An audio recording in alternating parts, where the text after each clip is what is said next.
You're listening to Well, I Laughed, Part 1 of Better Together. I'll be better. Hey, Grant. Hi, I'm Grant. That's Maya.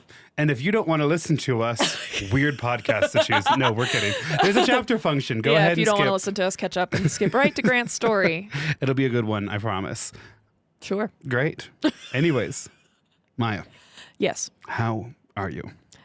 So we recorded last week's episode last night. Yeah. Right? And I had fallen off of a horse. Yeah, not proverbially. Yeah, like literally. Grant saw the video today. The literal use of the word literally fell off a horse. I got bucked off. The night before that, I had a bad accident falling off of a scooter.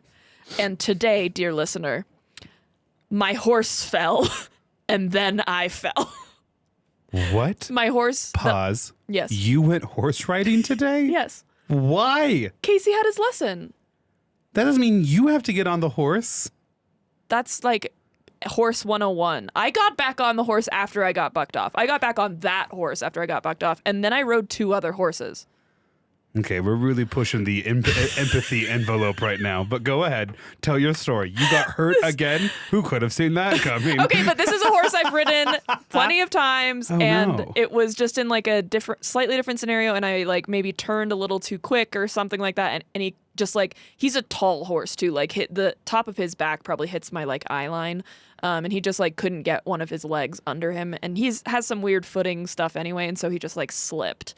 And I'm not hurt or anything. Like of all of the falls I've had in the last 72 hours, this one hurt the least, but damaged my ego the most. You know, I like had to. We were on concussion watch yesterday. What do you mean you rode a horse today? I don't think I have a concussion. I think I was just really tired, and my body was just going through all the phases of grief or something.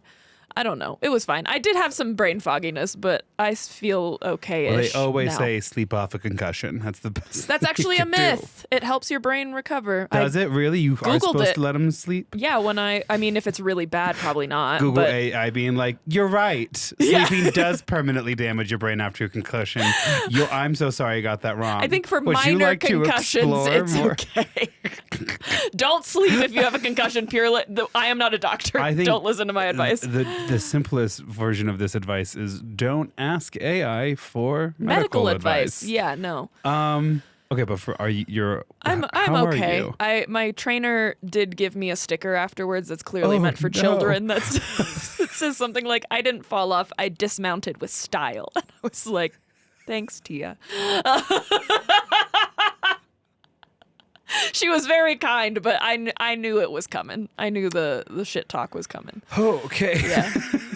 Yeah. Okay, so are we getting, quote, back up on that horse tomorrow? Yes, unfortunately.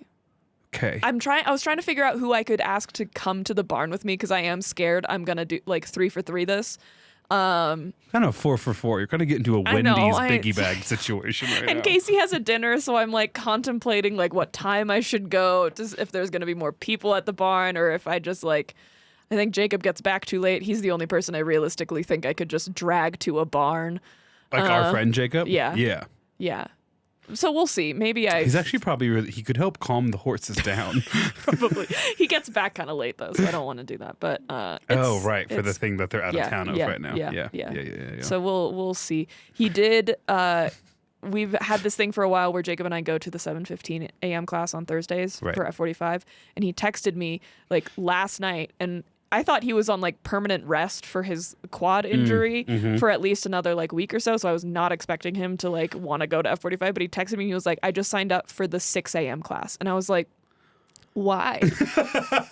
We've never done that. And also like you sent me a screenshot yesterday and it shows that the 6 a.m. class is full. So I have a lot of questions. And I was like, 6? And he was like, I mean, I could also do the 8. And I was like, we usually go to the 7. Like, I'm very confused about what you're talking about right now. And then he realized he was in Central Time. And oh, nice. So it was. So he had signed up for the 5? Yes. Signed up for the 5 a.m. The class. 5 a.m. class is full? No, the 6 a.m. class is full. The 5 a.m. class is not full. I was like, who is hurting these people in our city, in our fair city?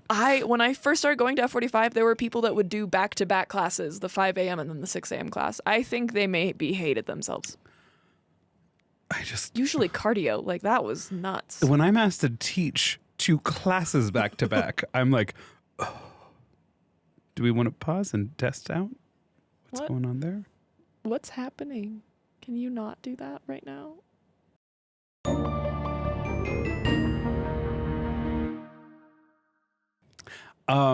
So I did that kind of terrible thing that teachers on summer break do, which is at the start of that story, forgot that you are not a teacher. So I was like, why would you go to the 7:15 a.m. class?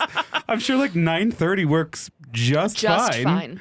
No. Okay. You have a job you have to go to. I do. Yeah. I forget sometimes. about that. Yeah. A lot of people do.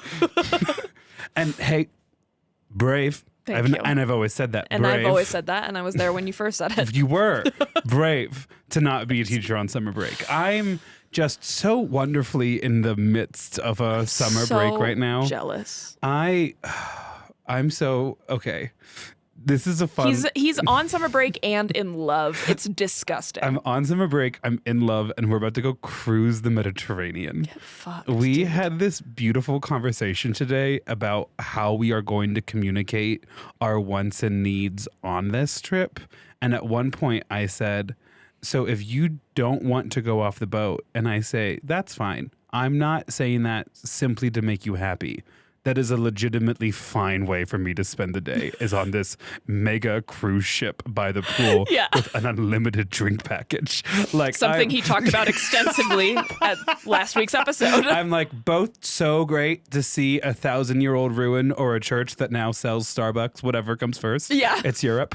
And also, there's a chicken finger bar. Like, I don't know what else you need. A chicken finger bar? In the sense that I could order as many chicken fingers as I want. I was like, how many options are there? It's kind of one of those fun made-to-order chicken finger bars, just called an all-inclusive package.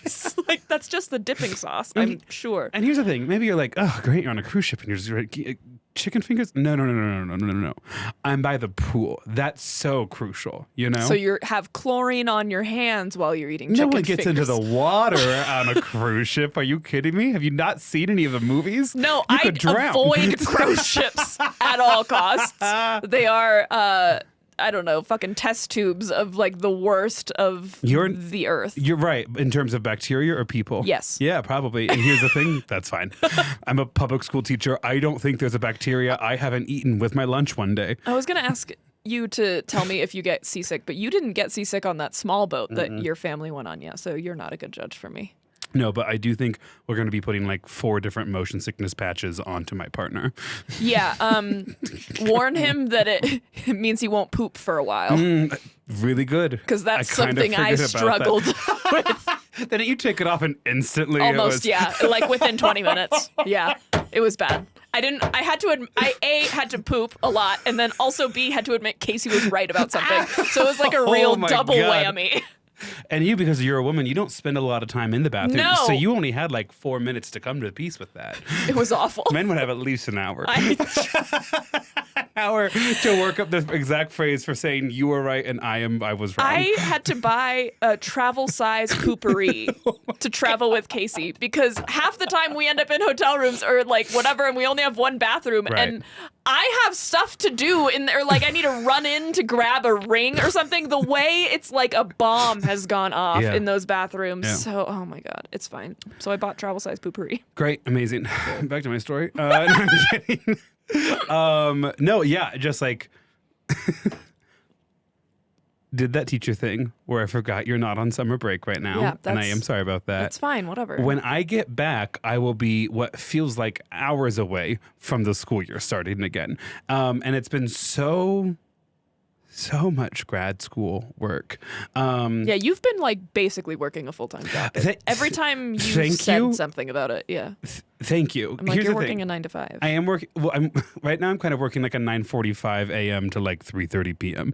And I have like That's an hour a 9 long to lunch 5 there. in a lot of corporate America. That's great. That is not in teacher world. Because then you also have to remember if you get a lunch break in there, or if you're just like sitting by Cheryl's desk and she has a lot to say. Mm-hmm. Sometimes I forget how much work doesn't get done because you go into the office, you know? No, partner's waking up in the morning, so then like I'm obviously waking up because the alarm's loud enough to wake up two people. And then I'm going back to bed for like another hour, and then like I wake up and I'm like, oh my god, the coffee's made already, great. Wow, so nice. And then it's like essay writing time, and it's a great history class, but it's between like 1880 and 1920. So just real hardcore, vicious, horrific racism, horrific misogyny. That's fun. Just And then you look up at your thing. gay multiracial partner. And I'm like, wow, really did it. Really made all those dreams come true, except for some of them. And here's the funny thing too. Okay, so not to be like, oh, life's so hard. Like, this education's such a privilege. I'm very fortunate to be in this position where I can kind of focus so much on my studies during the summer. Like, I know I have a pretty good situation, but like there's still a lot of work. Yeah. And so today, partner was on a call, so I just put in headphones and listened to one of my audiobooks as I like prepared dinner and lunch and things like that. And it's a book about the emergence of like a notable gay scene in New York City, like 1900 to like 1950, the first half That's of awesome. the 20th century. No, the book is literally titled Gay New York. And it's so great, but also you're reading you're getting clippets of many different people's journals from like many different decades. And there's very much a delineation sometime around 1947 where people stop saying, I'm not going to suck his thing, and start saying, I'm not going to suck his dick. And I wasn't prepared for that immediate transition initially. So I'm like, going to go... Because of course I'm in my own world and I'm not making any sound. And does he have headphones on, or is he just? He does. He also does this beautiful thing where when he is not speaking, he mutes himself. That's genius. So thank God for that too. But yeah. I try to do that, and then everyone fucks up a couple times, and I don't know how it happens or what. There was one time I was on like a 4 or 5 hour meeting, and I was taking it from home mostly because I knew I wouldn't be needed for all 5 hours, so I could just listen and kind of do other stuff on the side. And I was muted almost the whole time. I think I said 3 words the entire meeting. But at one point, I just see everyone on camera look to where the camera is for the meeting. And I'm like, that's weird. I wonder who walked in like behind the camera. No. And I was scrolling Instagram, and my coworker Vince was like, hey, Maya, do you want to mute? And I was like, It's one of those things where you want to mute immediately, but you do kind of have to acknowledge that they've caught you. Yeah. Yeah, I do. Yeah, Hey, sorry. I'm really sorry to hear that. It is the most embarrassing, but it's fine. I have one more, at least, grad school story. And then I don't know if anyone finds these grad school stories interesting. There's a certain subsect of our listeners who are in school right now. In grad school or considering grad school. Or in undergrad. And like this is very, very relatable to them. And so here you go. I really like my history professor. She specializes in queer history, and like the history paper that I'm writing, like for instance, this book that I'm reading about Gay New York is aligned to that. That's cool. And not to like toot my own horn for a second, but this course has proceeds to toot his own horn. Well, yeah, it's important for the story. This course had us read 8 books for the main core of the course. And then our end of term paper is a 20-page book report on 5 more books. So that is 13 books. And this is a 9-week course. That's a lot of books. It is a lot of books. It's a lot of books in 9 weeks. It's even more books when you realize that they have you finish your core of the class books like a week and a half early, so you have time to work on your paper. And that deadline happens when I'm on this trip. So I am in the next 48 hours just listening to books. Yeah, basically wrapping up this course in the middle of July, weeks before I'm supposed to, and then trying to devour all of the other books that I'm reading. So it's 13 books. That's the big number, okay? The University of Memphis also has this course you can sign up for that's just called Directed Readings, which is like you get to read special interest books on your special interests and like whatever. So I reached out to this professor. Fairy smut count? Very interesting. I don't know. Very interesting, though. Very interesting. Gay hockey does feel like it should belong in there. I agree. So I reach out to her and I'm like, was also curious, like, if you could tell me more about this directed reading course. Like, I've really loved this course so far. And she goes, I only ever do one directed reading course per semester because, like, it adds a lot to our workload and each course is individual to the student because you pitch it. And then like, come up with a reading list that makes sense. And then I also need to read the books. And she goes, so for every book that you read, you write, like, a 5-page essay. And then we get on, like, a Zoom call once a month and, like, talk about your essay and the book and things like that. And I was like, okay. That's so cool. I want to take just that course. Thank you. Also, that course is just 5 books. I'm like, I could do 2 of those and have it's just in this class. That's literally That's too much. That's like, no, literally. I was like, oh, okay. So in my mind, I'm like, okay, so I'm definitely doing a directed reading course. Yeah. And then last thing about grad school, this is my first term at the University of Memphis. I don't know if I mentioned that's where I'm getting my doctorate from, but Memphis. He's getting his doctorate. Did you know that? And he also already has his master's. I do. Only Did one. You know though. that? Only one master's. Only and one only master's one and only one undergrad. But he has. Although he's rumor getting a is doctorate. that I have 2 masters. Rumor is. I don't though, but that's the rumor. Who started it? You? That email. Oh. And I was like, oh no, I don't have to. But I was okay. Like... Anyways, because this is my first term in like at the school, you know, you never fully know what you're going to get from like an online university coursework program or whatever, right? How much effort and time they're putting into it. Are these professors 100% online? Are they inline and in person kind of people, whatever? I have found this course to be, and all of the courses I'm taking this summer, to be like incredibly thorough. And I'm like, I can handle this, but not all of my classes at my master's program were nearly this intense. Like that, and now I'm also kind of grateful. I'm like, oh, if a directed reading course is something that I would do like August to December, like in a regular fall term, that's like so much easier. They really did take an entire semester long course and shrink it into 2 months. Oh my God. And that's why I have been like, oh, okay. You know, I imagine it's what you and Jacob experience at F45 after you've had like a cheeseburger the day before or something, where you're just like, oh, okay, I don't remember it being this hard. It's going to be me at F45 after taking like 2 weeks off. And also I can't really run now because I'm worried about stressing something out that I don't even know about yet. So it's also going to suck when I get back into running. You should take up swimming. I heard that's low impact. Yeah, I almost drowned one time when I was... I can't find an activity that hasn't threatened your life, Maya. That's not an option for us. Just think about your white side, will you? They'd go swimming. They'd ignore all the signs. I hate it here.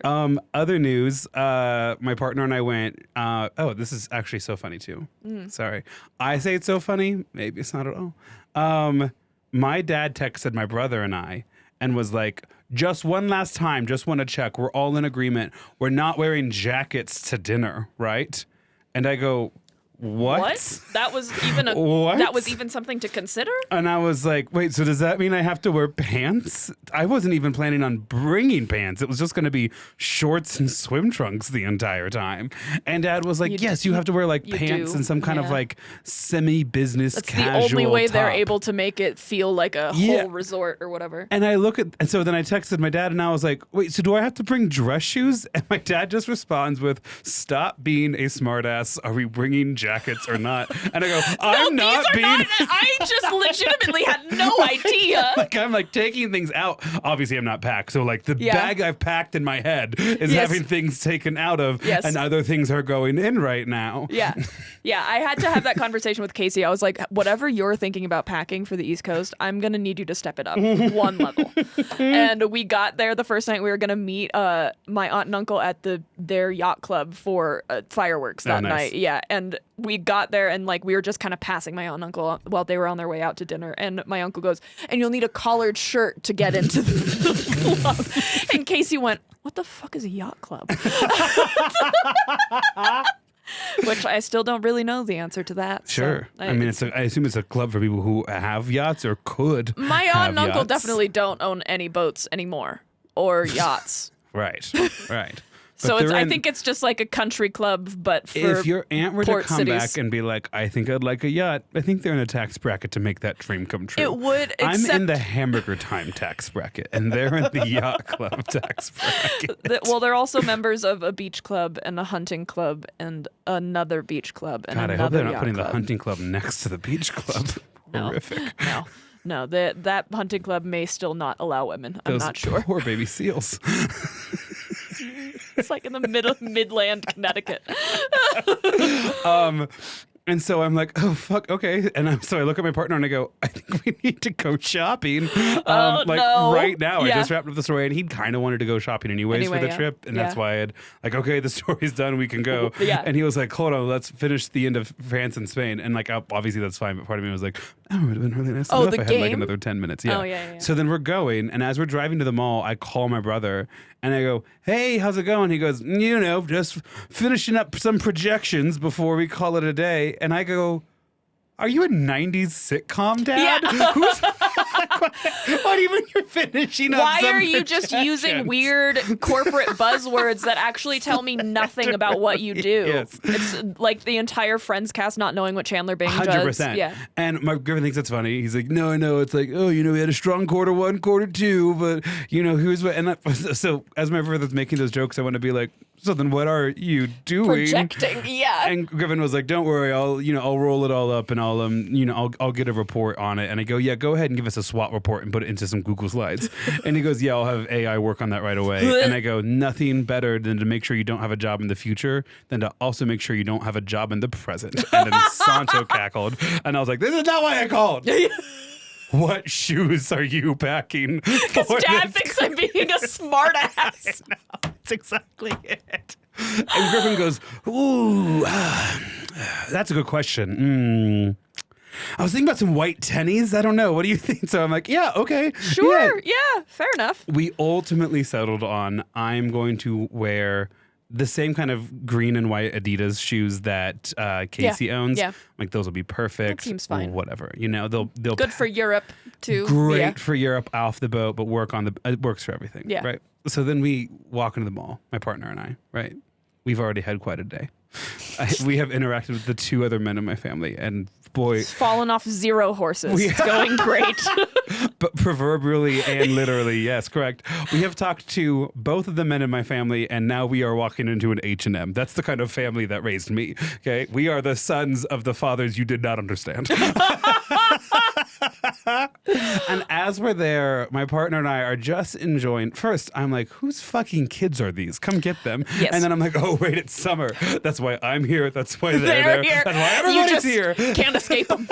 and I like every time one is even kind of in my space, I just have this like deep growl on my face. I'm just like, I don't want any of that. Don't look at me. Don't. And I love my job, and I think young people are incredible. In a time and place. Certain settings.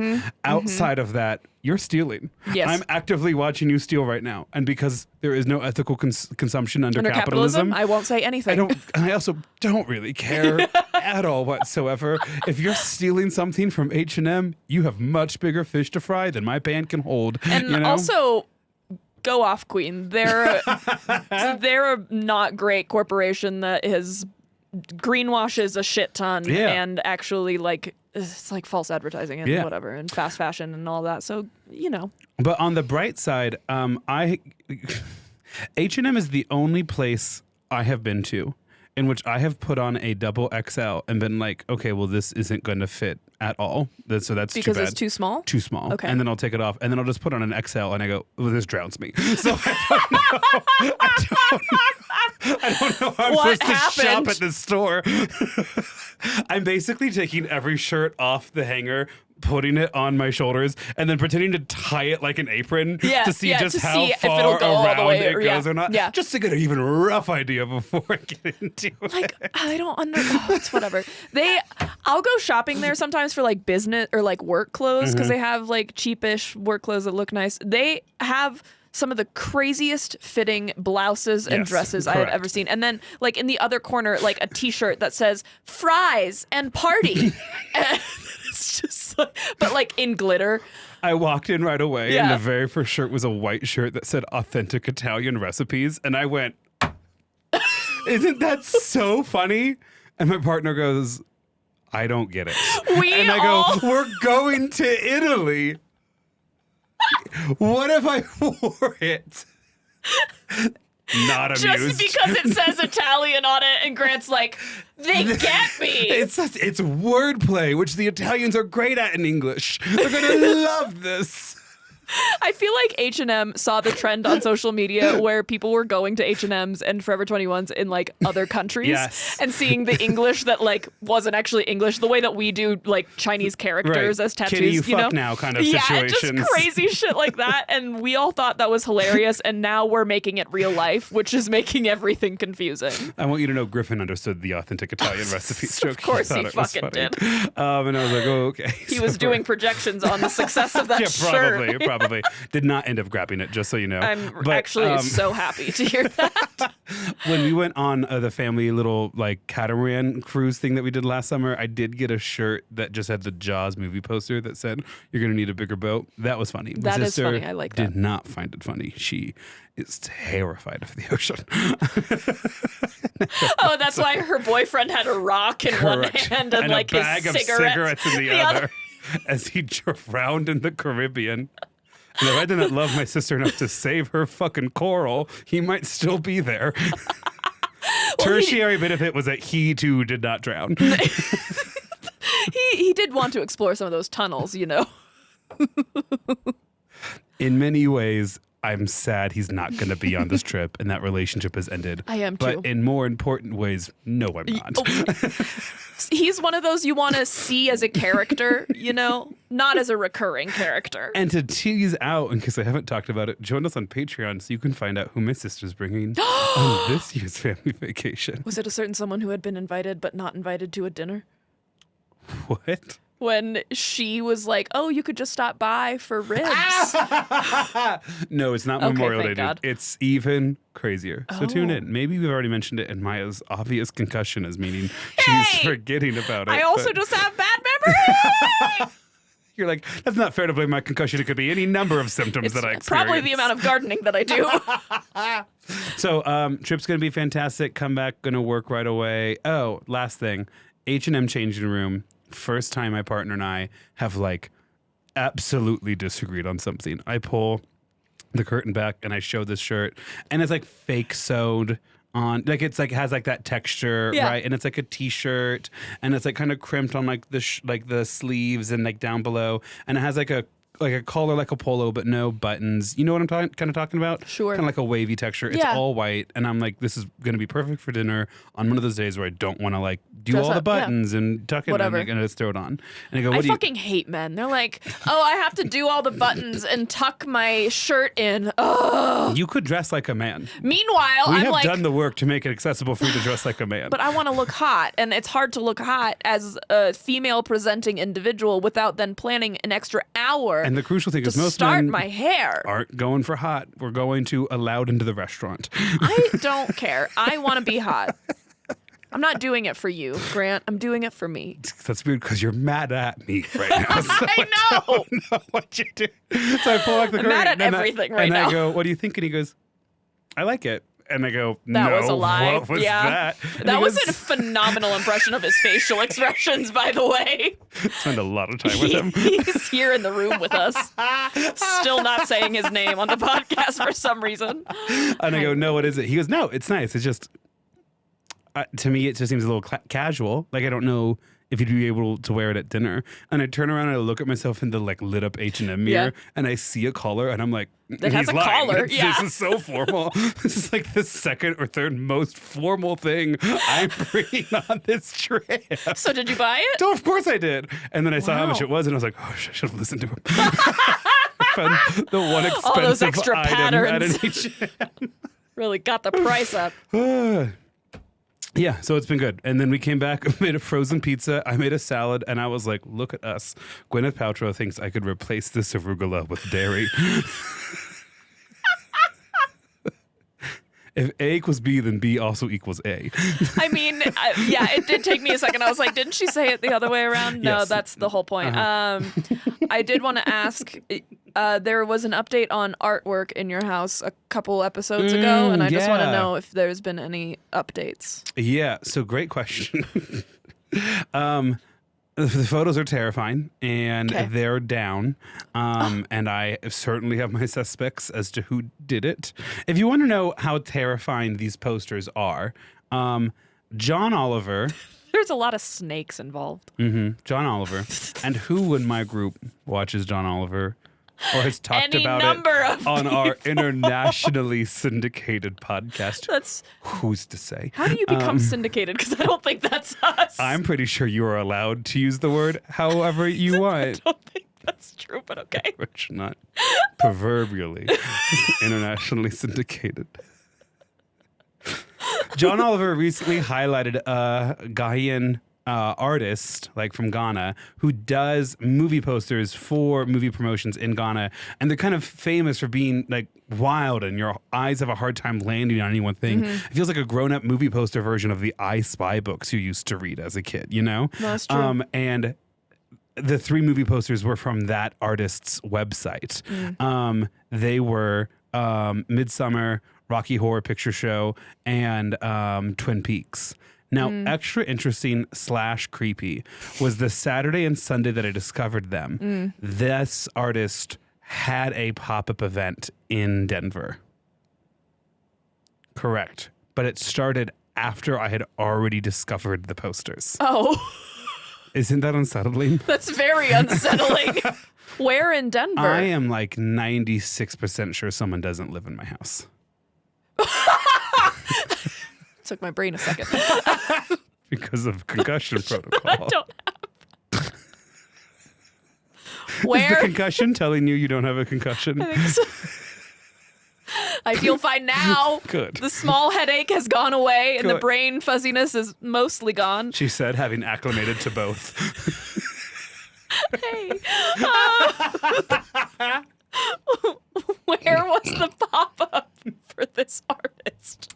I didn't look into that much. Oh, I just okay. saw like what their tour dates it were was. because they were Okay. doing like in-person sales. Because I looked at that website that you had sent me, creepy ass Deadly Prey. Yeah. I was like, is this a scam? It does seem like there's multiple artists though on that page. Like I don't think all of them were done by By the same guy. the same dude, but I didn't watch the episode. I'm not the person in our friend group that watches John Oliver. So Jesus I only Christ. know like a small little TikTok clip that I saw. But okay. yeah. Gotcha. Yeah, I'm not gonna say anything because he keeps staring at me, and I know he's cataloging every little thing that I do. Not and- just you. Not just you. Oh, who else? Well, because here's the thing that is making you less of a suspect than others. Besides the time-stamped photos I sent you of not being physically able to do it. There's a couple that are missing, like when you enter the house, right? The photo you sent me of the empty driveway, and you're like, we entered in from the back. Okay. I think that one was because there was an hour span. Right, there was an hour exactly. span where I wasn't there, and then I leave. But in that hour, I Right, had exactly. to come in, and then Ladies and gentlemen of the jury, Good you will fucking see God. an exhibits A, B. No, I'm kidding. I'm not gonna. I mean, weren't they leveled? You said that? yeah, enough. You know, Unbelievable. the thing that is kind of like recusing you a little bit from this Yeah. speculation, just a little bit, is that the person that hung them up used my own hooks. Which I keep in the pantry. That just seems so extra. Okay, yeah. It makes me feel like it was Tyler. Who had spent the night at my house and thus had more opportunity to commit the search crime. and find the hooks and I everything. mean, he was awake way before we were. Yeah, he usually is. Yeah. So strong opportunity there as well. That's fair. But use my own hooks. And the reason why I keep them in That the is pantry on interesting. that main floor is because that's where I hang up most of the artwork. So it's just easiest to keep like that stuff there, you know? Crazy. So that's the people keep breaking into my house and leaving artwork stuff. Although recently, as in like a day or two ago, I needed to find my old outlet converter for Europe. For Europe, yeah. And then I was also like, and that's in a bag full of money that I just accidentally brought back from Europe. And so I was like, whoa, $200? Oh, this is Czech money. Never mind. I typed in, I was like, $9. Well, that's going to be the transaction fee alone to replace that at kiosk. So the kroner or whatever stays. But I found an extra $25 in euros That's in exciting. the bag that has all of it. But I was looking all over the house for it. And at one point I was like, gosh, maybe I put it in this box of kind of mementos and keepsakes that I keep in the first floor. And I open up one of the boxes. And as I open up the boxes, there's a tiny little keychain in there. And I just kind of stare at it for a second. And I go, keychain? It has a little plastic figurine at the end of it. Okay. And I go, I don't think I would have saved this. Did someone during a party just open up one of the boxes and put it in there? Does it match any of the other shit that you found? Does anything match? Well, you found a lot of mushrooms and a lot of gnomes. No. It's not one of that. Oh, okay. So I'm like, I might have saved this from a trip, and now I just do not remember it. So did you just throw it straight in the trash? No, because if I remember it from a trip, then it's a memento. You're putting it there one day I'll remember what this is from. Someone might reference it. I might experience a traumatic brain injury that sends me back. Time might be an illusion. You might not have a concussion. I'm going to wake up in 2005 all of a sudden. I'm going to wake up and it's going to be tomorrow again. It's going to take 20 years to find my hot boyfriend, but that's fine. That's really tough. And but at least you'll know. I know he's coming, right. But also, we found each other at the right time. There's no finding him early. I don't think for there was either no of finding us. you early either. Okay. Wow. You're going to look at me and you're going to tell me that I'm wrong. No, but I'm the one that's allowed to say that. Okay, we have a nationally syndicated podcast. Internationally syndicated podcast. Critically acclaimed, too, because I'm a critic and I'm acclaiming it. The concussions made you mean. I'm going to say it. Bitch, I was mean before the concussion. Mental illness and traumatic brain injury can't stop this bitch. Put it on a shirt. For those listening at home cackling, that was mental illness and a traumatic brain injury can't stop this bitch. Go ahead, write it down. Yep, thank you. Maybe the third concussion. Maybe it'll fix me, Maybe it took 3. 3's the magic number. Do you know who else couldn't be stopped by traumatic brain injury and mental illness? Jesus. 100%. Bitch, what the fuck? What was the traumatic brain injury? The Him crown dying? of thorns. You know that they shoved onto his head during the crucifixion? No, it's I like hear you it weren't now. friends with enough Catholics. Well, I don't know if that's a traumatic brain injury. I think we'll have to get it. Right in. If you think a crown of thorns qualifies as a traumatic brain injury or just a flesh wound. I think it's but a flesh wound. And if it is just a flesh wound, then does any part of the crucifixion count as a traumatic brain injury? I don't think any of it does.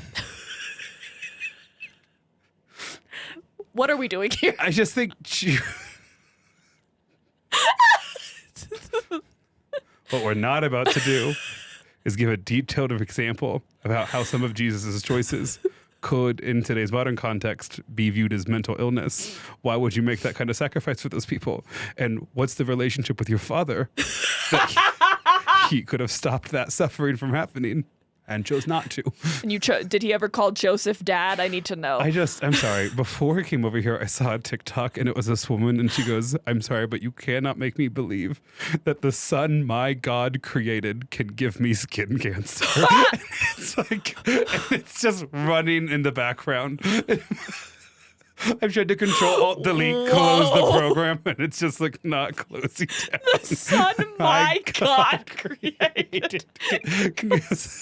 That's son S-U-N. In case you were lost like me for the first 30 seconds. It's like, why is Jesus giving you skin cancer? In some denominations, he is. Your behavior generates karma. Right. Well, do you have a story? I do. Okay. Oh, are you ready to listen to it now? It's a good one, too. I maybe have a triple concussion. We've been chatting a long time. I know. Just kind of felt good. We kind of settled into it. No, it felt good. I'm not mad about it. Okay, I can shorten the story then. Good to know. Meanwhile, all of Cheers. them are like, don't you dare fucking shorten the story. Great. We're going to get emails. Yeah, probably. Yeah.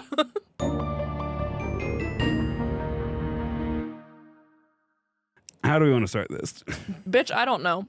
Barely know where I am right now. Okay, fine. Pop quiz. Fuck. Jesus.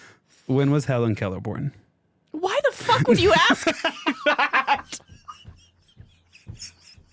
Why would I remember that? 1870. I don't know. You might actually be right, because here's the fun thing. I don't remember either. Yes! Yes. I really did think it was just going to come back to me. Found it. Nope, I found the story already. I was going to...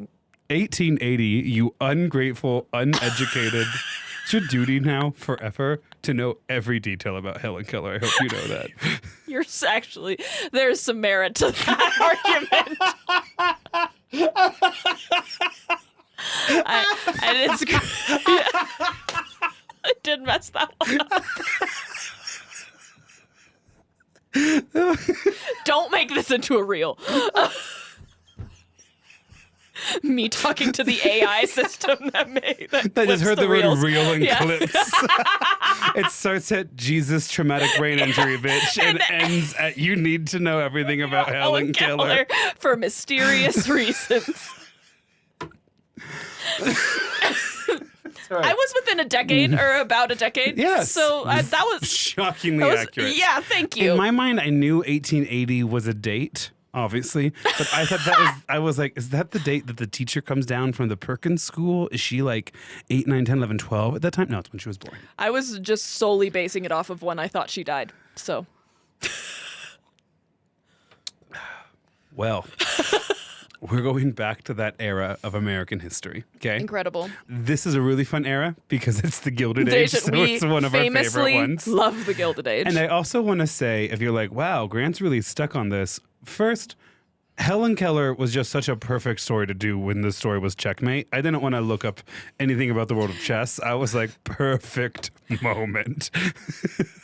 On the East Coast, I have the podcast, right? And so family members are like going to ask about like what kind of stories I do. Right. And so, and Casey, bless his heart, loves to try and be helpful. And so he was like, yeah, so what's the most recent theme? And I was like, we just did, or we're doing Checkmate. And so I did the first like female grandmaster. And Casey was like, yeah, and what did Grant do? And I can't say that. There's so much context because it doesn't sound good. Oh, Helen Keller. Well, I had made a comment earlier. Yeah, it was a checkmate about me personally. But if I ever get a case to crack open the Girl Scouts, you better know I'm going to be on it. I'm giving like a Google search notification for the Girl Scouts. Okay. You're gonna have to beat me to it. Good. So we're back at the Gilded Age. Gilded Age. Just too perfect of an opportunity last week not to do that story, or 2 weeks ago. This week's story is in the Gilded Age because that is the era that my grad school history class is covering. And I said, respectable. Yeah, I think I also mentioned at the start of this process that like pretty good chance that some of the things I write about in my grad school class are just going to kind of get copied over. You used to do it with your lessons that you taught students. I did. Yeah. Less so now, but way less so now. They all know about John Brown already, so. We can always run it again, though. Yeah. We can always know him better. Anyway, so I tried to do that with like a paper that I've written about today's person. And, in that way that I think you and I both are, where it's like, sure, it could just translate over, but I'm going to change this. And I think that could flow better. Yeah. And I still ended up doing, of course, hours of work and fresh new research for the areas that like our book reports and stuff hadn't covered. Yeah. So, without further ado, there's not like a real big question or anything here at the start of it. The first question was, when is Helen Keller born? Right, like not a big question or anything, just a question. Yeah. Do you think of yourself as a good writer, Maya? No, I use bullet points to make these stories. Interesting. Okay, you were supposed to say yes, so... Do you want to run it back? No, it's fine. Okay. Ida B. Wells was a great writer. Oh, sweet. Do you know Ida B. Wells? She was one of the OG suffragettes, right? Kind of, yeah. What else do you know about her? I have vague understandings. I'd be impressed if you know a lot about Ida B. Wells. There's a street named after her. There's there might be a yacht club named after her in Newport. No, it's Ida something else. I think she was brought up in the story I did about The Wizard of Oz. Okay. With not Martha. Is it Martha? No. Mrs. Gage. I don't remember her first name. That's going to drive me crazy. Mary? It's not Margaret. So Ida B. Wells was born on July... Matilda! Okay.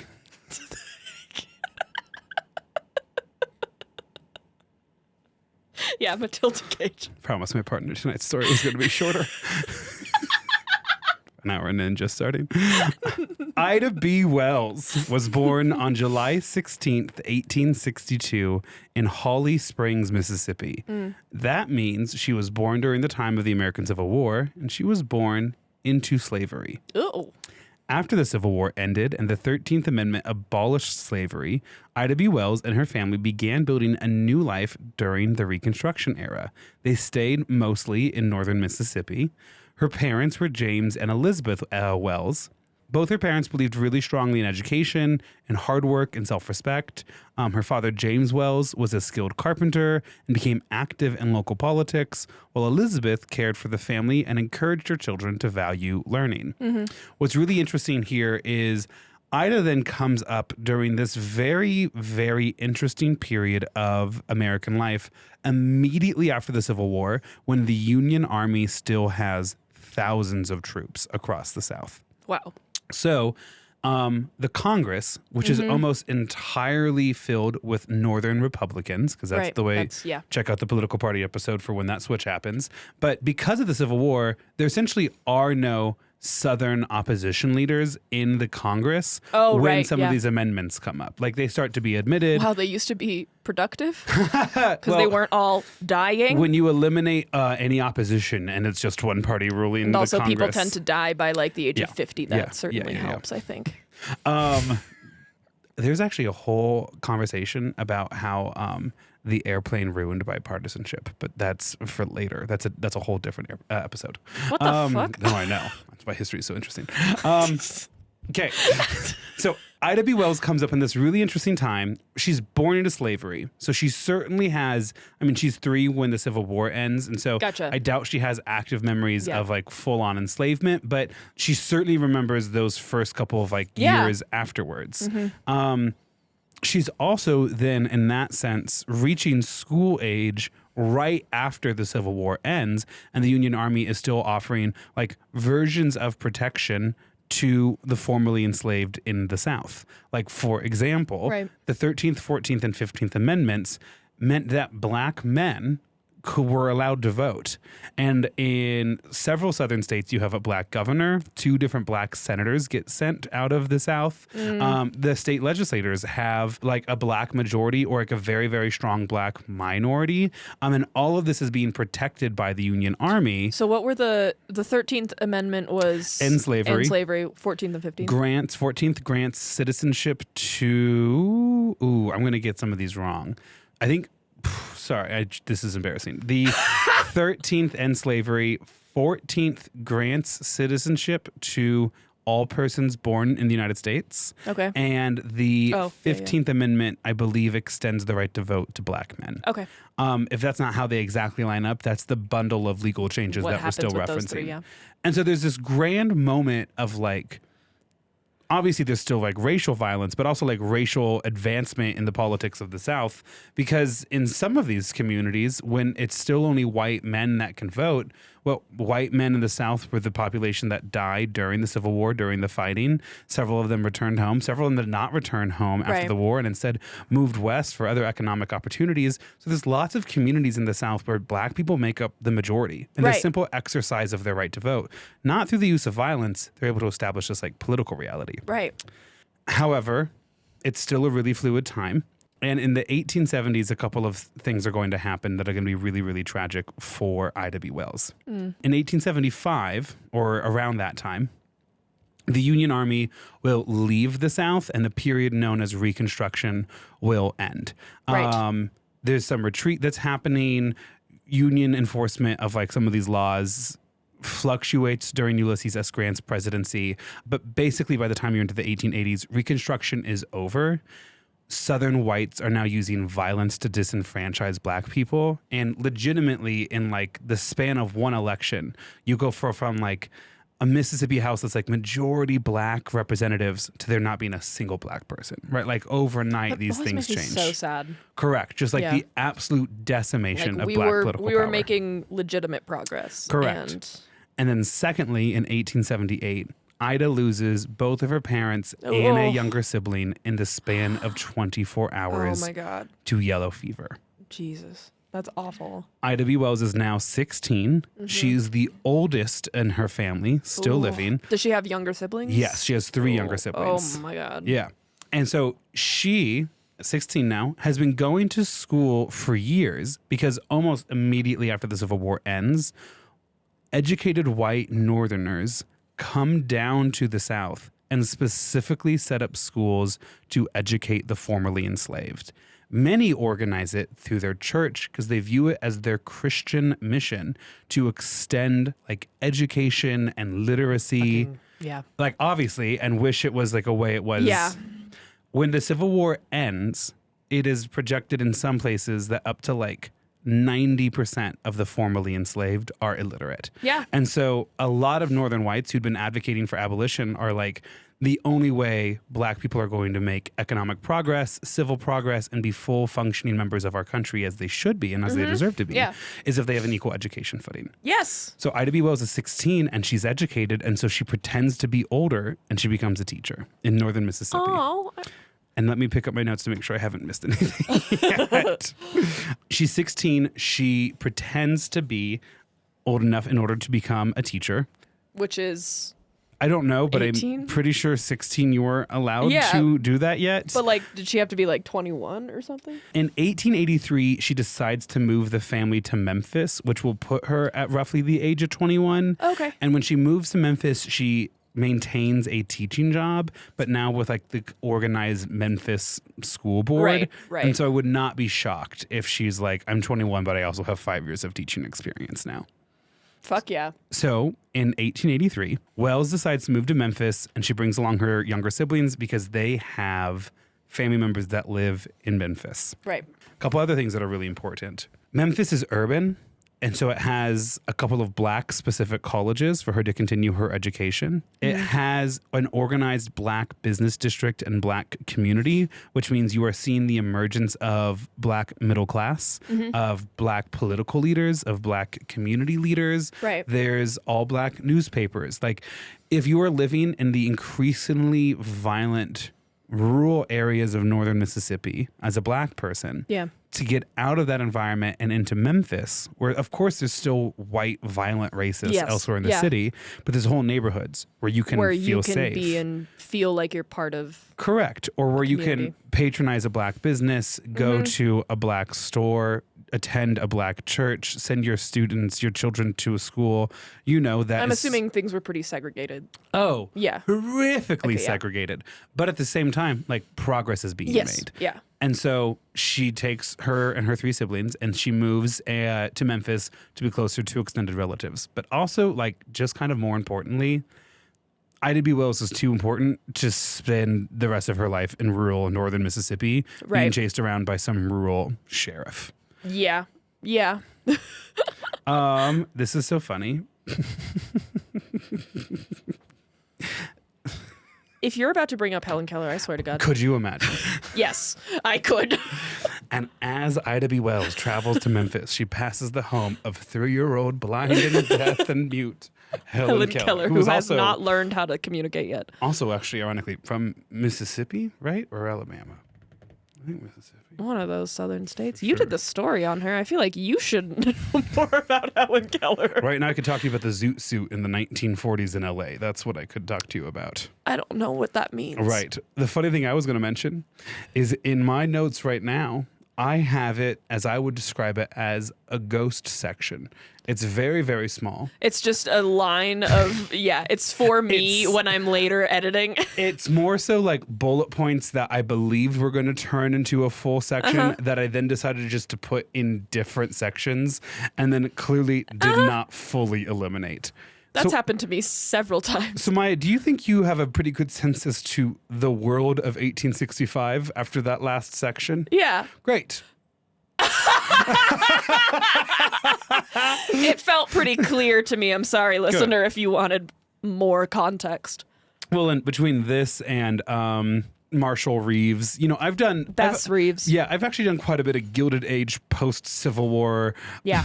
Yeah, you have. People and just black people. I got to get out west, I think is what's happening next. I think you did with Bass Reeves, or you started. I mean, Oklahoma's not out west, but sure. Anyways.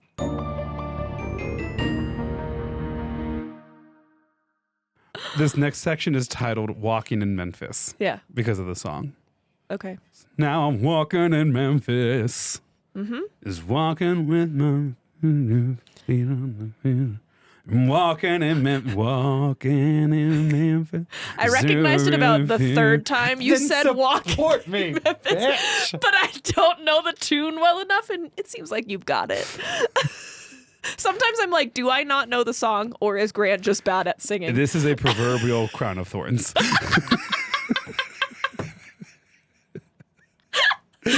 You are giving me a traumatic brain injury.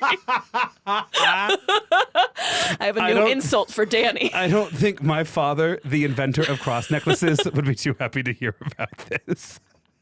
I think about the picture of the Republican senator or politician or whoever, and he's like trying to recreate Jesus like dragging the cross to when he gets crucified, right? So he has what this AI image are you talking about right it's now? a real image, and this guy's dragging this cross, and there's a bunch of people watching, and if you look on the back of the cross, instead of dragging it, there are wheels.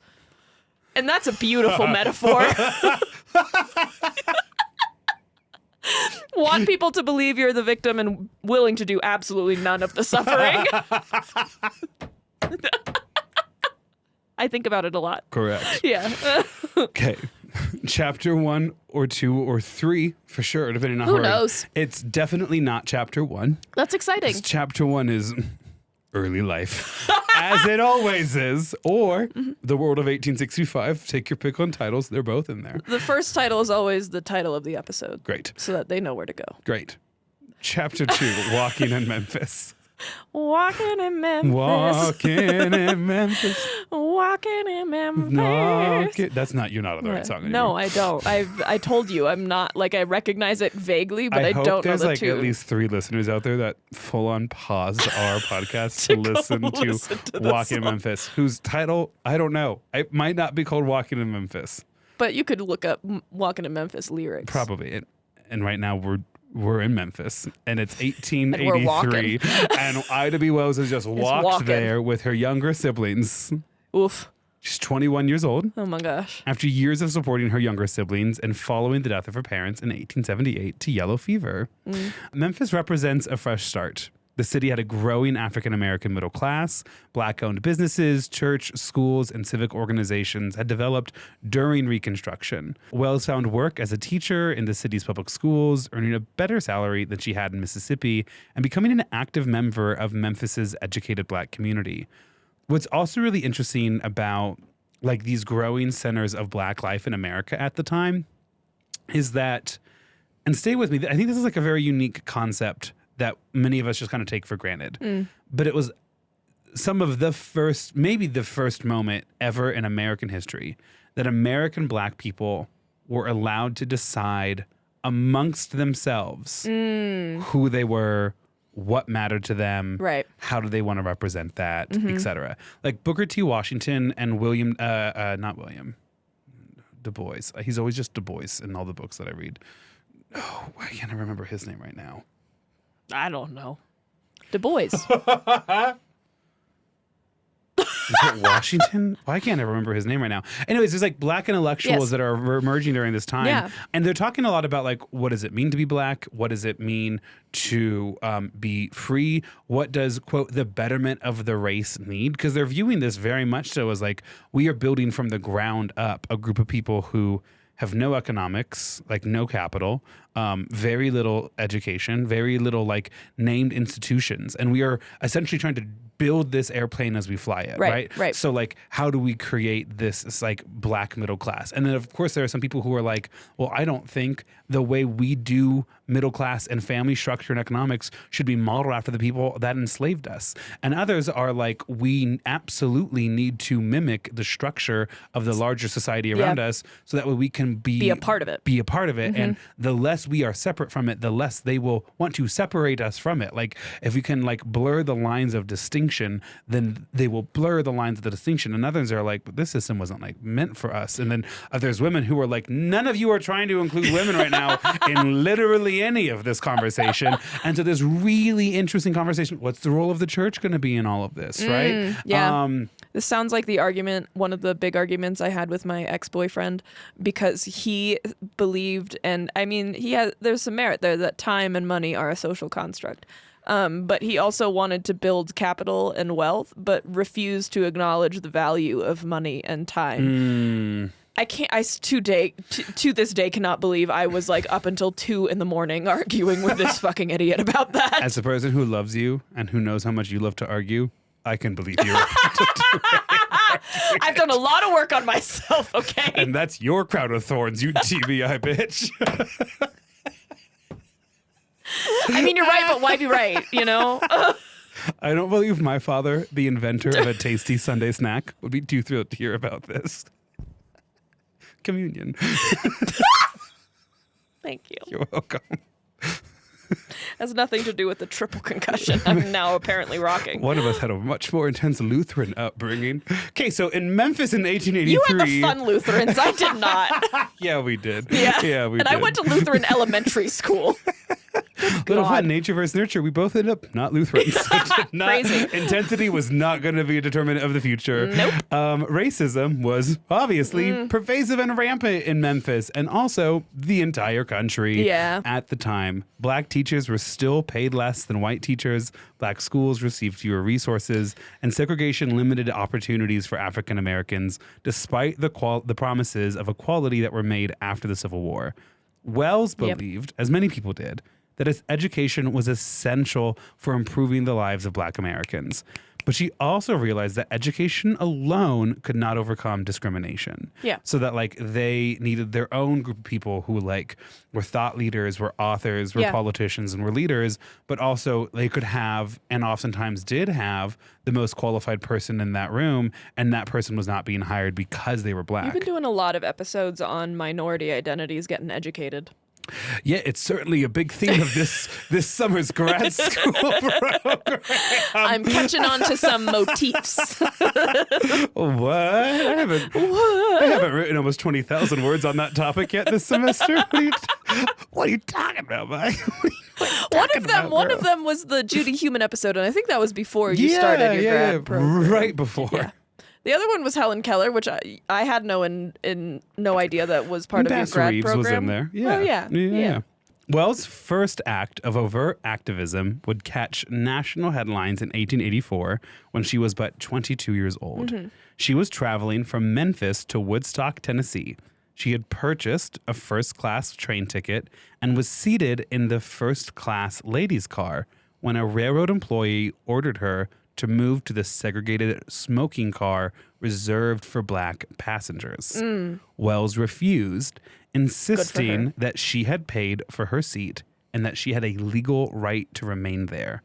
The conductor then forcibly removed her from the train, and Wells later described resisting as he and another white passenger dragged her off the train. Jesus Christ. Like, what do you get for doing that? Like... Are they handing out racism awards or some shit? In many ways, they kind of were. I can send you the paper I wrote on it. I would be interested. Yeah, well, and the interesting thing, too, here is that, first, this story mimics a lot of the stories of Rosa Parks, right? Yeah, which is going to happen, 80 years later into the future. Right.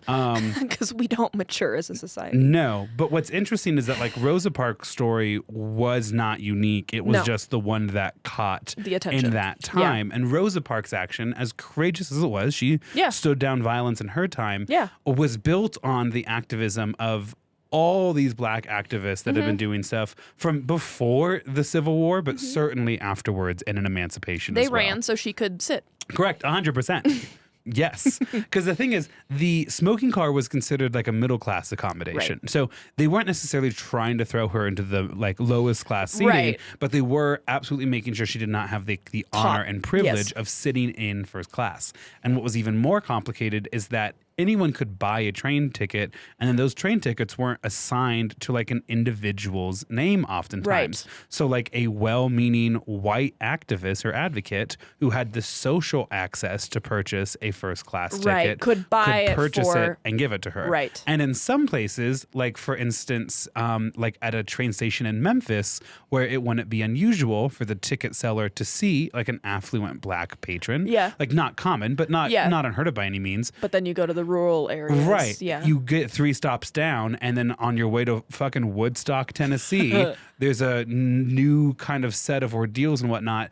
And one of the things that we talked about actually in my class is how train cars and other forms of interstate like travel took these concepts around racism that were like very localized and then really kind of mix it up, because it's one thing to commit like a horrific act of racism towards this person that you've grown up around your entire life. Right. And they oftentimes did, like super common oftentimes did. Yeah. But then it was also the separate thing when there's this new black person who you do not know, who is now apparently entitled to the space that you feel like they should never be entitled to. Right. You're running off of stereotypes. Right. You're and also actively reinforcing them in your own brain. Right. So Ida B. Wells is dragged off the train. The incident draws attention in Memphis after Wells wrote about it in one of her columns. She's writing for this column called The Living Way, which is a black church weekly newspaper. Ida B. Wells is determined to challenge this injustice. And so, being in Memphis's black district, she goes off and hires a black attorney to try her case in court. And after a while, she's noticing that the black attorney is dragging his feet because the railroad industry had bought him off. And so she goes to a white firm who takes up her case, I think largely for free, and challenges it in court. She files suit against the Chesapeake, Ohio, and Southwestern Railroad Company. Certainly not the only company that did it, but like shout out the offenders who did, as in like shame, not shout, like just shame. Shame the people who did. She challenges them in local court. And this is what's so interesting too about like the localness of like racism and like there's this pervasive feeling, but like this, it's a complicated beast, obviously. And not to be like, there were some good guys, but like, it's like, it looks different. She wins her local case. She wins her local case. They say she was discriminated against. Yeah. She is owed $500 in damages. Oh my God. Which is a massive sum in 1883, especially for a woman to win, especially for a black person to win, especially for a black woman to win. Yeah. Of course, the train company does not want to let that stand. Of course not. And it's in the great state of Tennessee, bastion of modern democracy. And so they appeal it to the Tennessee Supreme Court, which reverses the lower court ruling in 1887. The Tennessee Supreme Court writes, quote, "We think it is evident that the purpose of the defendant in error, aka Ida B. Wells, was to harass with a view to this suit. What? And that her persistence was not in good faith to obtain a comfortable seat for the short ride." So in other words, oh my God, they're saying like she didn't need it and she was doing it just to she's stir trying trouble. To be a like race agitator, which is a word they love to use. Almost like a paid protester. Correct. She's trying to be a race agitator and isn't worried about being comfortable. The smoking, like basically they're saying like the smoking car was fine and was a fine, it's separate but equal. That would have been a fine enough option for her. She's being uppity. So not. Correct. Yeah. The results devastate Ida B. Wells, who, remember, when this whole thing kicks off, she's 22 years old. Right. And that means she is like deeply idealistic. Right. She has embraced education. She has seen education in many ways save her family. Right. It provided an income for her to support her siblings. It got her to Memphis. She's in this exciting new economic district. She's not as jaded as I'm sure she will be. Correct. The ruling devastates her. Yeah. Saying, quote, "I felt so disappointed. I had hoped such great things for my suit, for my people. Oh God, is there no justice in this land for us?" Yeah, I mean, fair enough. Right. While continuing to teach elementary school, Ida B. Wells became increasingly active as a journalist and a writer. She accepted an editorial position with a small Memphis newspaper, the Evening Star, and began writing a weekly article for The Living Way, the Black church newspaper. Yeah. She oftentimes did not write as Ida B. Wells. She wrote under pen names. Good for her. Regularly for, like, for instance, The Living Way, she wrote as Lola. And in other newspapers, she was a writer but wouldn't necessarily put her name on it. Yeah. No one would. No byline. Her essays appeared in Black newspapers across the South, where she wrote about education, civil rights, racial discrimination, and the importance of political participation. Right. Her clear, persuasive writing quickly earned her recognition as one of the leading Black journalists in the region, as she encouraged African Americans to demand equal treatment rather than quietly accepting discrimination. And what's even more interesting is that Ida B. Wells' actions inspired other people in other states to also purchase a first-class train ticket, sit in the car. And the really interesting thing about this era of American history is they're met with mixed results. Some cases do go through, but it stays as like a state law or like as a one-off incident. Like some Black petitioners are found to be in the right and are refunded or given damages or whatever for being denied the seat that they had purchased. Yes. Maybe if this railroad doesn't want all these fucking lawsuits, they should stop trying to kick people out of their first or their higher class accommodations. Well, also, do I mention? Jesus. No, I got that section now, and I'm going to just verbally add it back in. Great, amazing. Also, really, dude, I swear to God, I mentioned it 1 second. His eyes are going. 100%. So what's also really interesting is that in 1875, the U.S. federal government passed the Civil Rights Act of 1875. There's a reason most people haven't heard of the Civil Rights Act of 1875. Sorry, so I just love when they do like the act of the year, and then Grant said, and then in 1875 they passed the Civil Rights Act of 1875. Well, I'm just trying to hammer No, away. I know, but it would be so funny if it was then a completely different year. Well, still Congress. Yes, true. The Civil Rights Act of 1875. Thank you. Prohibited discrimination on the basis of race in public accommodations. Right. So you could not tell a Black patron to sit elsewhere, to leave, to not. If your hotel is serving white people, you have to be able to serve Black people as well. too. Yep. Second, they tried to make sure that you could not bar a person from jury service, although that got stripped away because obviously people wanted to bar Black people from jury service. Yeah. And then finally, the Civil Rights Act of 1875 made the enforcement of that law federal priority. Because what they ultimately said was like, if we pass this law, but then ask Mississippi, Alabama, Georgia sheriffs to enforce it, they're not going to do it. So we're actually going to make this entire set of laws federally enforced. Priority, And so if a crime happens, it'll be tried in federal court, not your state and local court. Ooh. It passes in 1875. The Supreme Court overturns it in 1883. That's great. Saying the U.S. federal government had drastically overstepped its role. It was Clarence Thomas, right? I mean, basically. Yeah. I remember reading it and like laughing because like things change and things don't, you know? Not even a little bit. It's upsetting. But then also Hope Corps, it's like, you know, we would eventually repass something like this. It would take 60 years to like get a version of that passed. And there'd be a lot of incremental progress. And the Civil Rights Act of 1875 was complicated because it wasn't like super well enforced because oftentimes enforcing it required federal agents, federal agents and like federal law. And during a time in which a lot of states do not get federal funding, it's really hard to compel states to comply, right? With like federal law, the federalism works because we're all sucking at the teeth of the federal government. And I'm not opposed to that from like a political philosophy perspective. But it does make it hard. Right. It makes it hard when it's not there. It makes it hard to compel a state to do anything at once. It's actually, fun fact, why states have to have a speed limit. Oh, because of like interstates and stuff? There is a like stipulation that your interstate can only be X amount of speed if you want federal funding for your roads. Oh. And since most states desperately rely on that funding for roads, they have speed limits. And then, of course, now there's all this evidence that it's like slower speeds are obviously safer. And so it's like there's that too. Now there's but like science. Mostly it's money. Truer words have never been spoken. Thank like you. J.D. Vance telling us that actually the declining birth rate is associated with increased regulations on car seats. What? Why are you looking at me like that? That's the stupidest thing I have ever heard in my entire life. From a man with children that I know he is not raising, that is the stupidest thing I have ever heard. Did you see how he greeted Usha Vance the other day? I couldn't only imagine. he was on a podcast or something, and he reaches over and literally, I'm aiming for your knee, was like, good to see ya. Good to see or you. Something like that. Awful. Everyone was like, are you just meeting her? My partner has said something far warmer to me recently that still wasn't as warm as I wanted it to be. Yeah. And I was like, we're going to come back here and try that again until we get it right. Yeah. Casey, after he picks me up from the scooter accident, I'm like, can you act less like you're annoyed? I'm just glad that you're okay. Yeah.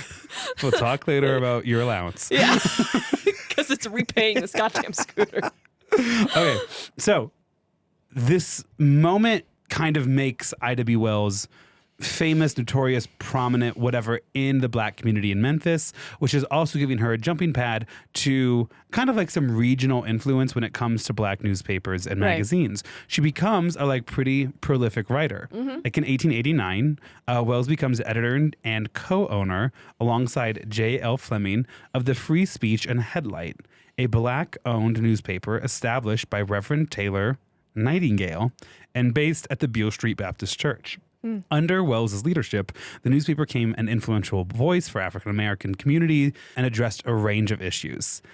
You know that thing where once you kind of get hip with it, once you can see the fucked upness that's inherent in our system, it's hard not to point it out and talk about it to often. Literally everyone ever. Right. So in 1891, Ida B. Wells lost her job.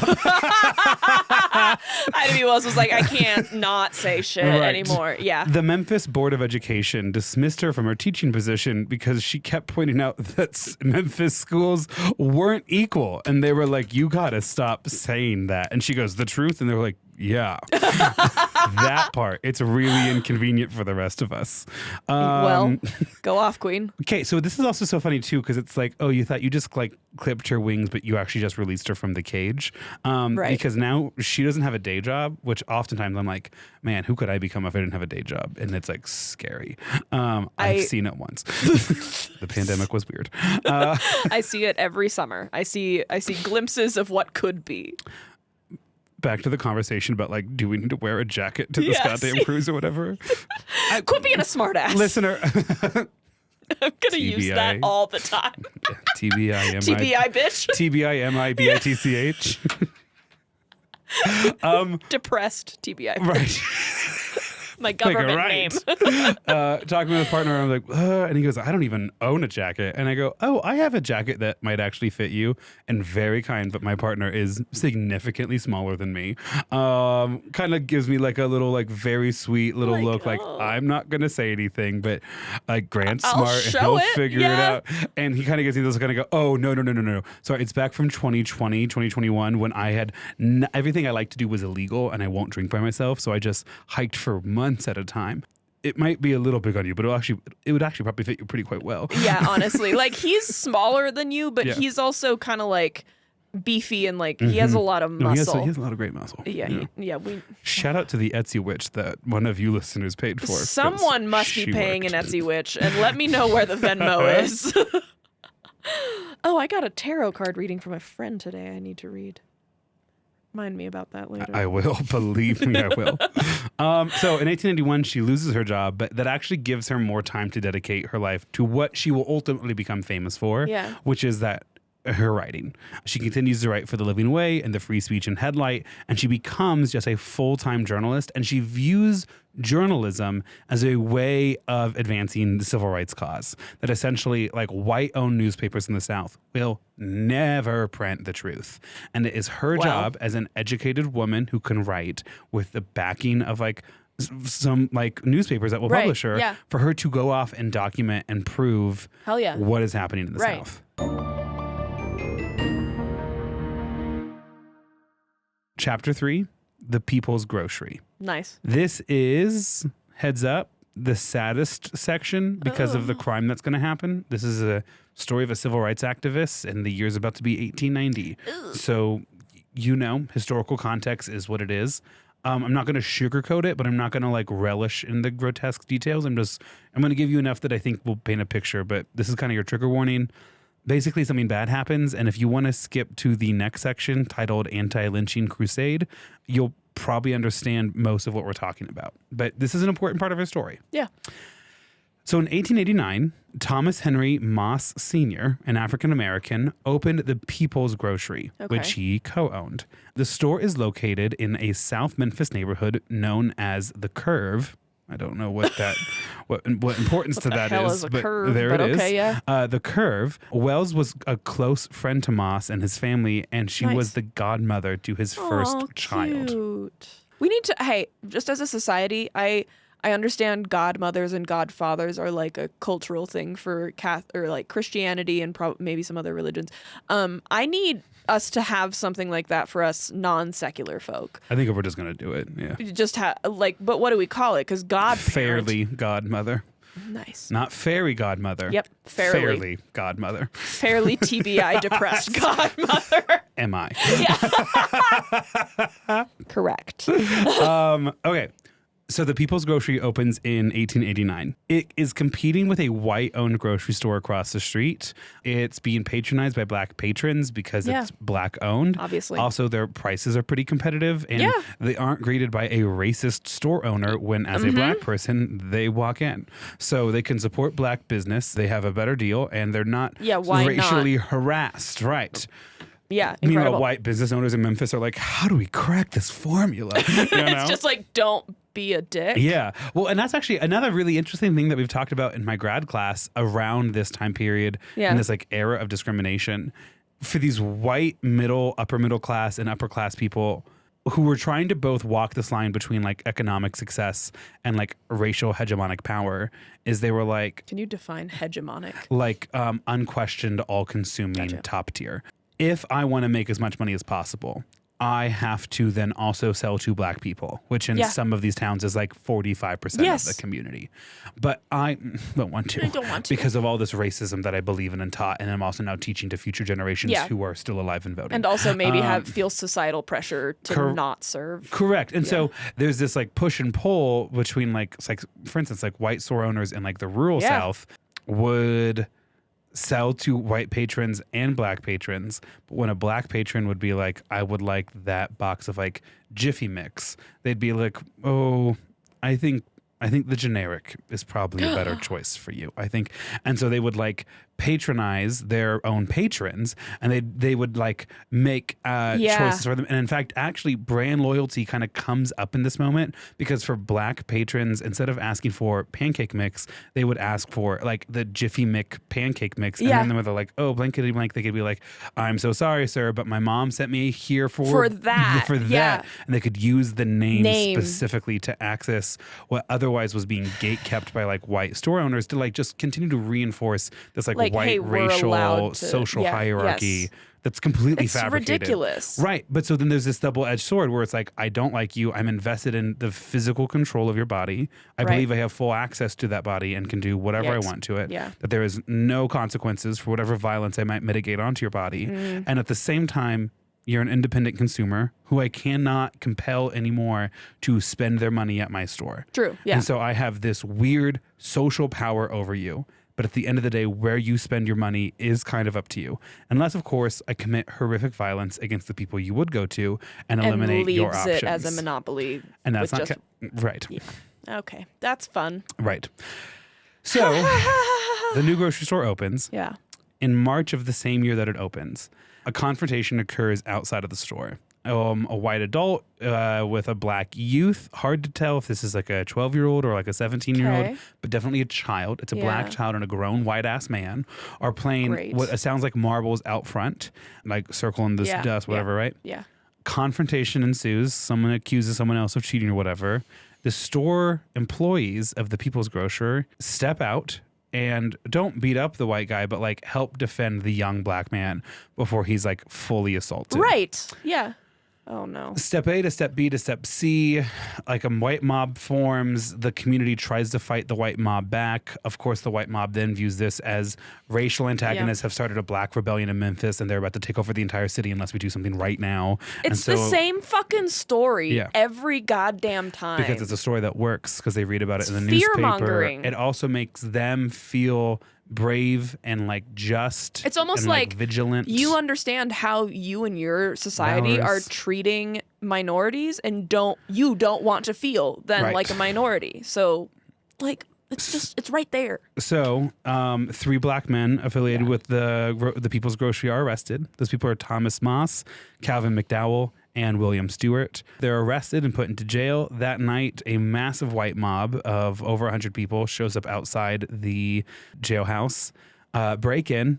One story is that they, tie up or otherwise like hold down the jailer. They could very well have just been like let in. Yeah. And they take the 3 individuals, Thomas, William, and Calvin. They bring them to a field and execute them in the middle of the night and then leave their bodies there. Great. The lynching was both horrific. That's an example of a lynching.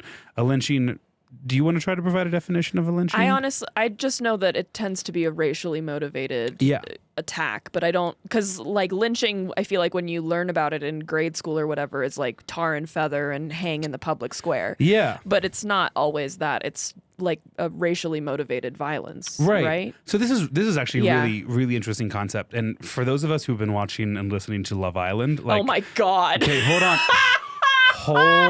Hold on, but like stay into for a second. That was literally the craziest thing you could have said in that moment. I know. Okay. Just trust me to walk us through this, okay? Things I am starting to get to that point in Teacher Summer where I'm like ready to get back into the classroom. Because you're like analyzing reality TV in comparison to post-Civil War era South. But also because moments like this happen in the classroom where you're like, stay with me, but like let's like walk through, let's like kind of look at this for a second. So a lynching is racially motivated. Yes. First and foremost. Okay. What do we mean by racially motivated? You are attempting to both kill a target of a racial group, but then beyond that initial killing, send terror to the larger racial community of what could happen to them. And then third, and this is an important element too, you can act on this with impunity, that you will not be held liable or accountable because for you're any in of the this. racial majority. Right, or the group of people that are enjoying the power majority. And so what makes a lynching is that it's racially motivated. Yeah. And a part of that racial motivation is the message sending behind it. And because the message is a key element, there's oftentimes a horrific degree of like showiness. Like it both needs to be a murder and really horrific. And a message. Correct. The fact that these 3 men were simply like executed with guns, murdered with guns. Executed is not the right word. Yeah. It implies guilt. Murdered with guns is actually on the scale of horrific violence very, very low. Yeah. One man specifically was in Paris, Texas, chained to the top of a wooden platform that they then set on fire. Oftentimes, probably plus 60 seconds for this final description, the most common style of lynching that occurred in the South is a black man would be tied up and then hung from a tree, but not from his neck that could kill him, but like from the bondages behind him. And then with sharp objects, appendages of his body would be removed. Mm-hmm. Almost always the male reproductive organ is part of that while the victim is still alive. Yeah. And then in the final act of brutality, the thing that ultimately kills the victim is they are set on fire.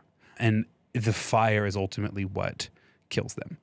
After the person has been murdered, this was especially very common in the Deep South, the white mob that gathered will take photos to put onto postcards. They'll advertise like, welcome to Whitesbury, this is what we do. But then also there's a rush sometimes to the body to carve off souvenirs. And as one of our books documented, it was not an uncommon occurrence for the white people in the mob to accidentally stab each other in their rush for souvenirs, which is this horrific, but also perfectly worded analogy for what this whole situation is. They're doing things almost so mindlessly that they're hurting themselves. Correct. And there's like, it's so nonsensical. So then let's pause for a second. And this is why I then mentioned Love Island. Jesus. Okay, this is me like shifting that now. You will still see at times the word lynching used in America today to describe something specifically. Sometimes it's used in reference to like police violence, especially if people feel like a moment of police violence was truly a moment for this individual police officer or for this police agency to show their unrestrained power against a minority group. But it's also at times used as a way to tell others who are watching, hey, I think some of this messaging is actually rooted in racism, but it's worded in a dog whistle way. Like it's not outright. Right. It's a double standard that's no one really talking about. It's using this for microaggressions. That. Correct. Yeah. And so one of the contestants on Love Island, Casey, for those of us who watched this year, some people were like, the criticism of Casey is like a modern day, like internet-based lynching of this person's character, because what he is being criticized for is not this. He's being criticized harsher and on a different rubric than what other contestants were being. I want you to know the mental gymnastics I just had to do, because you said Casey, and on a TBI too. Yeah. So true. Really fucked up of you. And to the minority identity, but that's fine because of the TBI, obviously. Right. I'm so sorry, Mr. Depression. Keep going. Casey, I'm thinking, okay, could be a man or a woman.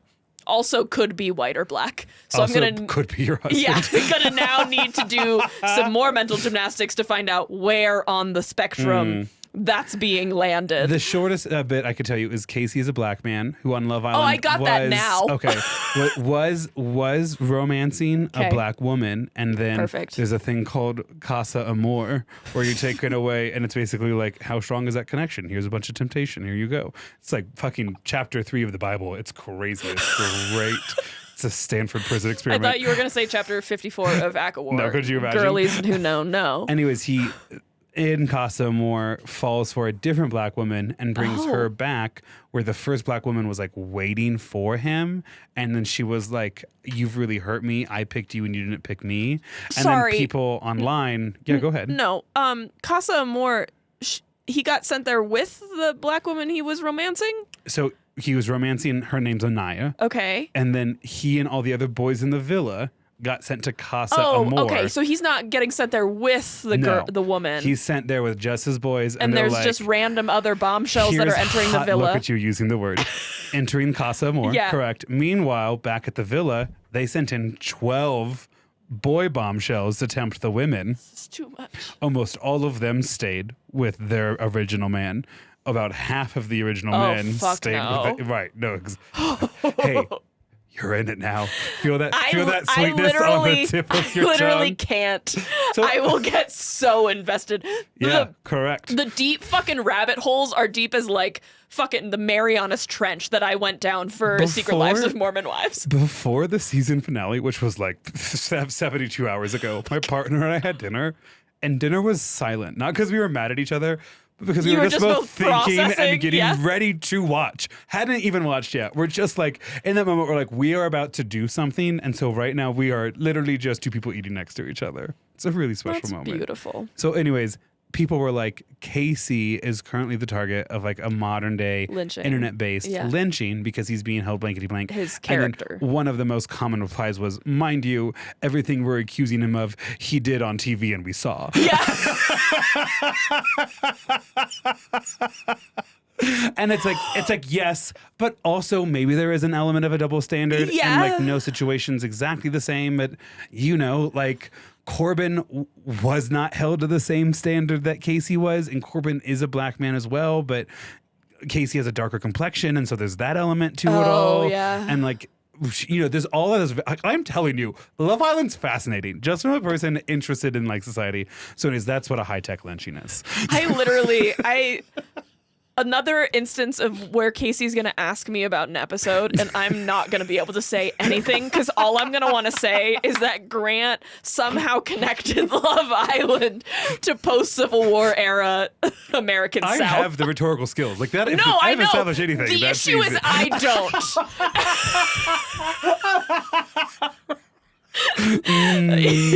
Hadn't thought about it that way. Yeah, Because I'm going to have to give the book report. Go ahead and just reread this chapter. Yeah. Okay. Yeah. Okay. Okay, so back to Ida B. Wells and Memphis in 1889. Jesus, wow, we've took a turn. No, I know, but this is actually still a great transition because, like, what's true then is true now, and is also true then, which is that, like, this lynching was a shocking, incredibly violent response to something that didn't require violence. But it wasn't as public. Didn't even require a response. Yeah. But these individuals who were experiencing economic success because of the success of the grocer made high-profile targets in the Black community. Okay. Because their economic success threatened the economic success of other white people. And it threatened it in two ways. First, you're taking literal business from them. Yeah. But second, if you're now making enough money to afford the things that I can afford, then all of this racist dogma I have about how I'm superior is like now literally being proven wrong. Yeah. Maya, we could be at the same restaurant together. And then what? A Black president? What about a Black Indian president? The only good president, really, we've had this entire fucking century. Honestly. And he still was problematic. But he's problematic in ways that I now feel I much better about. Yeah. Problematic in the way we're like, my biggest relationship struggle is what dinner we're going to have tonight. You know? So it targeted successful people specifically. And that wasn't uncommon for lynchings, especially in larger urban settings. And not only did it attack the success of these Black business people, but it also sent a message to a larger Black community. We, the white community, marched into your neighborhood and took some of your highest profile individuals and did whatever the fuck we wanted to them. Yeah, because we know nothing's going to. Imagine what we could do to some of you. And who would care? And oftentimes we're doing to some of you. Yeah. And no one was caring. Or at least no one that could affect change obviously was caring. Obviously families are devastated, but like the impact on like Black families after a lynching, of course, isn't part of the equation. Yeah, that's not part of why they're doing it. Correct. Ida B. Wells felt called upon to write about this, both because it happened in her own neighborhood, but also because Moss was her friend, and she's the godmother to her his now partially orphaned child. So she would take to the pages of the Free Speech and Headlight to urge African Americans to leave Memphis, believing the city no longer offered them safety or justice. Yeah. In fact, she's saying, go west. We should get out of here. Mm-hmm. Oklahoma, Kansas, Colorado, California. Set up a safe haven, and I think it's called Salt Lake City. Yeah, just get out of here and go somewhere else. She wrote, quote, "There is, therefore, only one thing left to do. Save our money and leave a town which will neither protect our lives and property nor give us a fair trial in court, but takes us out and murders us in cold blood when accused by white persons." The lynching of her friend marked a turning point in Ida B. Wells' life and career and inspired her to become perhaps this nation's key recorder of lynchings in the South. Shit. Of course, there's no national database at this time. Of course, white people that would involve a white person to record it. Correct. Yeah. It would take a white person to record it, and since that's not happening, Black communities need to develop like the education, the publishing industry, the like financial industry to support that. Like there's a lot of stuff that goes into creating something like that. Takes them some time, and it's now in a position where Ida B. Wells is going to move forward and become kind of the recorder of lynchings that happen all over. Right. She interviewed witnesses, examined newspaper accounts, and gathered evidence to challenge the widely accepted claim that lynching was primarily a punishment for criminal acts. During her investigation of a lynching in Tunica, Mississippi back in 1892, Wells concluded that a Black man had been murdered after the father of a young white woman encouraged a mob to kill him in order to conceal his white daughter's consensual relationship with his daughter and protect the family's reputation. Sorry. Jesus him Christ. Came in there for a second and I was like, wait, is this gay? No, him is the dad. Never mind. Is this gay? Is this gay? Is this gay? And I totally missed that. This is not a Hudson Williams situation. Wells researched and revealed that many lynchings were motivated not by justice, but by racism, economic competition, and efforts to maintain white supremacy. She argued that false accusations were frequently used to justify mob violence against African Americans, and that most of the victims had committed no crimes. See, the white community in the South was A, usually pretty proud of what they were doing, B, didn't feel compelled to hide what they were doing, but C, understood that their northern white brethren were skeptical of it. In fact, many northern whites thought lynching just a peculiar little Southern habit, right? Because the narrative had been largely that this is just what Southern justice looks like, but that there is always an instigating event that requires some kind of criminal punishment. And while the North might have like a longer trial and they might have like a jail sentence as opposed to execution, this is just how it's done. Well, he shouldn't have had a gun at that protest. Correct. Well, no, I'm not even joking. She shouldn't have been behind the wheel. I'm not joking. For some Northerners, for some Northern whites, they're like, well, we in many ways have to kind of just give Southern whites their space. We don't know what it's like to deal with a black community that large. I can't believe that I work with people right now who believe that kind of shit. I also want to point out, how do I say this? I lost it. So Ida B. Wells goes on to document basically as many lynchings that occur in the South as she can. And the really interesting thing is she doesn't have to do a lot of like investigative journalism. I mean, she does do some, obviously, but mainly what she does is she just collects white Southern newspapers, which don't hide the crimes that they're doing, and oftentimes includes like name, racial identity, etc. Yeah. And she's like, I don't need to make any of this up. I can show you the newspaper articles where these white townspeople are admitting to their own lynching. Oh, yeah. So in 1909, she's addressing the National Negro Conference, and she says this, quote, during the last 10 years, from 1899 to 1908, inclusive the numbered lynched was 959 individuals. Holy shit. Of this number, 102 were white, while the colored victims numbered 857. No other nation, civilized or savage, burns its criminals. Only under the stars and stripes is the human holocaust possible. 28 human beings burned at the stake, one of them a woman and two of them children, is the awful indictment against American civilization, the gruesome tribute which the nation pays to the color line. I didn't realize Holocaust, the word, had a meaning outside of... The one that we now use it for? Yeah. Same. And I remember seeing that in the quote and being like, I should research that more. And then I didn't. I'm sure it means kind of what we think it means. Correct. Yeah.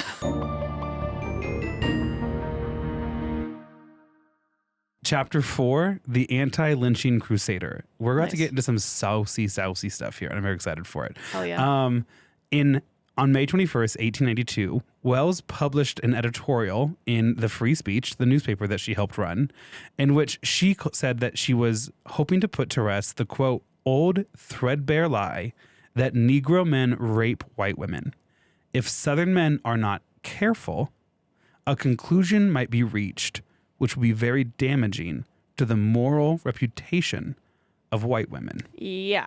For those of us who didn't necessarily pick all of that up, what she merely suggests is that if every time you murder a black man, you say it's because he had sex with a white woman, you're going to start documenting a lot of cases of black men having sex with white women. And that's going to raise some questions about what the nature of those relationships actually is. Correct. And what your women are getting up to. Yeah.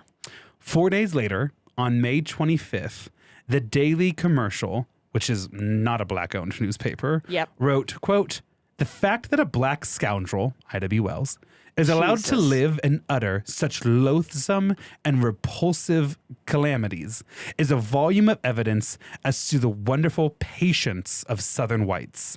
But we've had enough of it. I'm sorry. None of those were actual arguments against her. Right. All of that was just, she's crazy. How dare you speak the truth? Yeah, therefore, white women are saints, or white people are saints. You didn't say, like, it's like people who are supporting Donald Trump being like, asking them, name one policy you support that he did, or name one policy Biden did that you don't agree with. That's literally what's happening here. They have no idea why they don't like her. Correct. The Evening Skimitar, also out of Memphis, copied the story that same day, but then added this, quote, "Patience under such circumstances is not a virtue. If the Negroes themselves do not apply the remedy without delay, it will be the duty of those whom he has attacked to tie the wretch who utters these calamities to a stake at the intersection of Main and Madison Street, brand him in the forehead with a hot iron, and perform upon him a surgical operation with a pair of tailor shears." So that was just a threat. Correct. But also, Ida B. Wells is a woman. They don't even appreciate the fact yet that it's a woman. It's a black woman that's calling it out. Yeah. They have, the misogyny is mixed in with the racism. All of their colors are showing in this moment. Or lack thereof. A white mob then ransacks the Free Speech magazine, destroying the building, destroying the magazines. It finds James L. Fleming, co-owner with Wells and the business manager. James is forced to flee Memphis. Eventually, trains are being watched for this person's return. Now they're kind of getting an idea who Ida B. Wells is. It's not a man. Oh, we were wrong about that. Creditors took possession of the office and sold off all the assets. They find the old businessman who helped launch it but was no longer part of the business, Reverend Nightingale, and force him to issue like a retraction, even though he's no longer part of a newspaper that is also, by the way, no longer operating because you've shuttered it completely and you've chased everybody away. Right. Ida B. Wells is away when it gets published. Mm-hmm. She is also shocked at the response that it has because she's kind of like, I've said crazier things. Way worse stuff than that. Yeah. She's like, what do you mean this is the thing that gets the response? But I guess it struck a chord. Us every time any TikTok goes viral. We're like, it's not poisonous. It's venomous. Move out of your parents' basement. What do you mean? What? Obviously, you have to. Whatever. It's tale as old as time. Ida B. Wells is in New York at the time when all this happens. She gets word, do not go back to Memphis. Nice. She doesn't for the next 3 decades. She doesn't get back to Memphis or the entire American South because there is an active like bounty on her head for what she wrote about. So 3 decades? Correct. I haven't even been alive for 3 decades. But much like how like moving from northern Mississippi to Memphis is a jump for her, now moving from Memphis to New York and then soon Chicago also is this huge jump for her because it's putting her now in touch with even more newspapers and she kind of has a reputation. She's like a published author, right? She's not just an educated black woman. She's an educated black woman who's published a bunch of stuff and has published some stuff that really upset white people. And in fact, if no one had done anything at all, Ida B. Wells would have been an important person in the history of Memphis's black community. I don't want to say a footnote, but like, you know. You got to be in the New York City. There's plenty of, this country's has a proud history of loudmouths saying the right thing to the wrong people that we don't know anything about. And Ida B. Wells would have probably... And that's Grant and I's personal mission to find every single one of them. As we permanently inhabit that category, I think, which is also great, internationally syndicated. Critically acclaimed. Of course. TBIMIMCH. But that's like where she would have stood. But instead, now she has this like new national prominence. And starting almost instantly, she will have like the craziest 5 years of any person I have done any research on ever, like in my entire time. And this is in 1890 to like 1895. I'm just confirming real quick. It's giving that one character from Gilded Age. So Ida B. Wells then gets this national platform. Wait, which one? Oh, yes. Yeah. It says yes. And in fact, in some ways, might actually be partially based off of some of her stuff. I can't remember the character's name, but I can't remember any character's name. So it's not racially motivated. I promise. I only know Train Daddy, and I sometimes see him as an actor in other I literally things. only know Carrie Coon, and I don't actually know her character's name. I only know Carrie Coon. Bertha. Okay. Bertha. I found George. That's Train Daddy's name. George. Carrie Coon and the daughter, what's the name of? Sure, Meryl Streep's daughter. Yeah. No. Carrie Coon's daughter, the one she sends overseas. Glenda. Yes, or something like that. Sure. They're based off of real people. Yeah, the Vanderbilts. Yeah, that I just bought a book out in Newport. Amazing. Her name is Consuela in real life. Whoa. Tell me you were not born rich and you're just kind of guessing in the dark right now, Consuela. Here's the thing. Like, yes, that's a beautiful name, but like, I don't think. Yeah. I don't actually remember what Carrie Coon's character is. I want you to do so. I want you to know I do know a little bit about them just because of our shared love of the Gilded Age. But if you want to do an episode on them, I am not mad about it at all. I have a book that I would need to 100%. Read. So, fucking love Carrie Coon. Love Carrie Coon. Train Daddy was on. The actor who plays Train Daddy was on a different movie we were watching recently, and I looked at my partner and I go, him? Okay, so I don't know his actor's name. And I don't know the name of his character in the Gilded Age, but he is known online as Train Daddy. It's great to see him play something else. He's super hot, so that makes sense. Audra McDonald. Yes, Audra McDonald. This character, maybe's mother. And grandmother. Grandmother. And her and Carrie Coon, I've realized now, are both like very much on Broadway all the time. Only 4 people are able to follow this part of the episode, and that's Audra fine. McDonald, I think that's her last name, and Carrie Coon, Broadway. That's all I had to say. So, Carrie Coon's friend Audra's daughter, maybe based off Ida B. Wells. Okay, yeah. Ida B. Wells is in New York. She's making this national argument around lynching, and it's complex and it's layered, but it's also so incredibly damning, and it's 3 layers. First, we're going to start off with Southern white women again. Classic. Ida B. Wells argues that the proliferation of these arguments that black men have been raping white women in the South can't all be true. No. Like, there's evidence that they're not. In fact, even during this time, white women do retract their stories later sometimes, and like admit that it was consensual.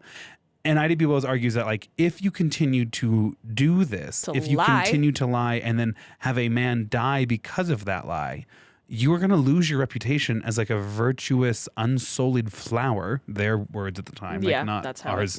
Obviously not our opinion today. But like, you're a whore. Yeah. In a bad 1890s sense of the word. Yes. You're a whore who's given it up to everybody, and like, it looks really bad on you, and you're not a virtuous woman. Yeah. Obviously, we would use different terms and wouldn't slut shame today, but at the time, they're like, you can't pretend to be high and mighty and at the same time. Well, oftentimes these women are married, yes, right, to white men, and that's part of like the scandal of it all. Correct, 100%. So they were like, white women, you undermine your own position as moral leaders in your community, which is where women draw their social power from during this time with these false accusations. Yeah. But white Southern men, you're especially damned. Yeah. Because you pretend to be the defender of these victims, of these powerless people. But then, and this is where Ida B. Wells, the recorder, really comes into handy. She goes, what about all these instances of a documented assault by white men against black women? Yeah. Not to mention assault from white men against white women, but that's obviously less reported because then it crossed the color line and there wasn't like that marital sexual assault was still legal. Right. But she was like, white men, white Southern men, you are not mad about the sexual assault. You engage in it all the time. This violence that you are perpetrating is your way of saying you're the only one that gets to do this. Ooh. That the ability to sexually assault black and white women is exclusively your prerogative and no one else's. And that is what you are defending. That's crazy. And it's not even, it's about racism, but it's also about your own damnable behavior that Southern white women struggle to be able to voice in opposition to because of like gendered and racial politics at the time. Yeah. And then final group is she goes, white men and women in the North, your claims of like civility, sophistication, you need to be mad. All of it is sullied because you have the social power to change. Mm-hmm. And instead you use it to make excuses and extend graces to these individuals. But, and then this is where she like kind of twists the knife a little bit. If you think you are so sophisticated, you would never consort with those kind of people. And what is it like if you're if one Nazi is having dinner at a table with 7 people, then you're there with 7 Nazis. Right. There's a table of 8 Nazis. Yeah, exactly. Yeah. That's largely the argument that she is making. And it works. A huge campaign kicks off to make lynching a federal hate crime. That's just it's wild that government really did come from nothing, and we had to just like single-handedly, as time goes on and as society progresses, find all of the problems that we as humanity decide are fucking problems. The federal law that made lynching a federal hate crime was signed by President Joe Biden. Yeah. It's just sorry, what? Yeah. Yeah. How? Was it just like on the table for a century? During the 20th century, during the 1900s, at least 200 attempts were made to get it pass signed? it. Yes. Attempts? And then it was introduced in the House and oftentimes passed the House because there was like a majority in the House. But then because the Senate is structured to give each state equal representation. Mitch McConnell has a special place in hell. In fact, actually, I think it was Rand Paul out of Kentucky who for a long time stood in the way of its passage in the Senate. Jesus fucking Christ. So she makes this really complex argument and it works. And lynching becomes this like new and massive issue. So Ida B. Wells goes on to make lynching this huge national issue. In fact, if you've ever seen like a picture of New York City with a giant flag hanging outside of a building, it's black and white, and the sign says a man was lynched today. Yes. Part of that is because of Ida B. Wells' efforts to like constantly record and keep it in the news. Yes, and to record it. And like today, for example, we know a lot about how many lynchings happen in every state, including my home state of Nebraska, including our now home state of Colorado. Mm-hmm. Like lynchings occurred in almost every state because of her efforts to record these racially motivated acts of violence. She'll write 2 books on it, Southern Horrors and A Red Duty, which documents it further. She makes a lot of really, really strong arguments, and she becomes this like incredibly world-renowned expert when it comes to the issue of American lynching specifically. Wow. But that just becomes then a launching platform for like basically the rest of her academic career. Yeah. So our final chapter is labeled A Life in Chicago Away from the South. Nice. So she was in the same place as Matilda Gage. Yes. Well, Matilda Gage might have passed by now. The timeline that we had for a while, if we bring it back, I don't know if we've kept updated or not. I haven't updated it since we started again in February, but it's still up. In the early 1890s, Ida B. Wells was busier than almost any other person I have ever in my entire time on this podcast recorded or seen or done anything for. Yeah, exactly. Her articles are published in Memphis in like 1892, that she then immediately has to flee to New York for, She'll move to New York, and then later she'll move to Chicago. Yeah. She will publish 2 books about this, Southern Horrors and a Red Record, within like a year and a half of each other. The second one gets published in 1895. Yeah. She goes on 2 lecture tours of the United Kingdom in 1893 and then again in 1894. Okay. That's wild. So 2 lecture tours in the UK. 2 books published, flees her kind of adopted hometown of Memphis. Mm-hmm. All of that happens within like 30 months. She then lands back in Chicago in time to protest that the World Columbian Exposition in Chicago has excluded completely Black people from its exhibit. That happens in 1894. That exhibit is in 1894. And it's in 1894 while protesting Black people's exclusion at the World Fair that she meets her husband, who she marries in 1895. You can't land a hit on her. What the fuck? She published 2 books, went on 2 different tours of a different country. Of a different country, came back and then protested this exposition, and then also met her husband and then married that person within a year. Memphis to New York, New York to Chicago. Jesus Christ. Enter. If she ever slept, I found no record of it. Yeah, dude. I would always. I don't know that I would ever sleep after having to flee to New York, quite honestly. One of those things, too, where it's like when I was doing this research and like pulling all of this together, I actually like doubled back and tried to check some things because I was like, I think the timeline's collapsing on itself here a little bit, and I've gotten some things blurred around. But like, and also 1892 puts this woman at 30 years old. She is 30 at the start of this run, and at the end of it, she is 33. Great. Yeah. That's awesome. Yeah. It's insane. So impressive. This is cute. I like who she married. I'm a big fan of who she married. On June 7th, 1895, in Chicago at Bethel African American Episcopal Church, Wells married attorney Ferdinand Lee Barrett, a widower whose two sons, Ferdinand Barnett and Albert Graham Barnett. Ferdinand Lee Barnett lived in Chicago, was a prominent lawyer. He was a civil rights activist and a journalist. Like Wells, he spoke widely against lynchings and in support of the civil rights of African Americans. Wells and Barnett had met in 1893, working together on a pamphlet protesting the lack of black representation at the World's Columbian Exposition. Barnett founded the Chicago Conservator, the first black newspaper in Chicago, in 1878. Wells began writing for that paper in 1893. Yeah, I bet she did. Yeah. Come over and we can go over some revisions. My hand was so tired. She later acquired a partial ownership interest and after marrying Barnett, assumed the role of editor of this newspaper. Man started the business, hands it over to his wife, loves her so much.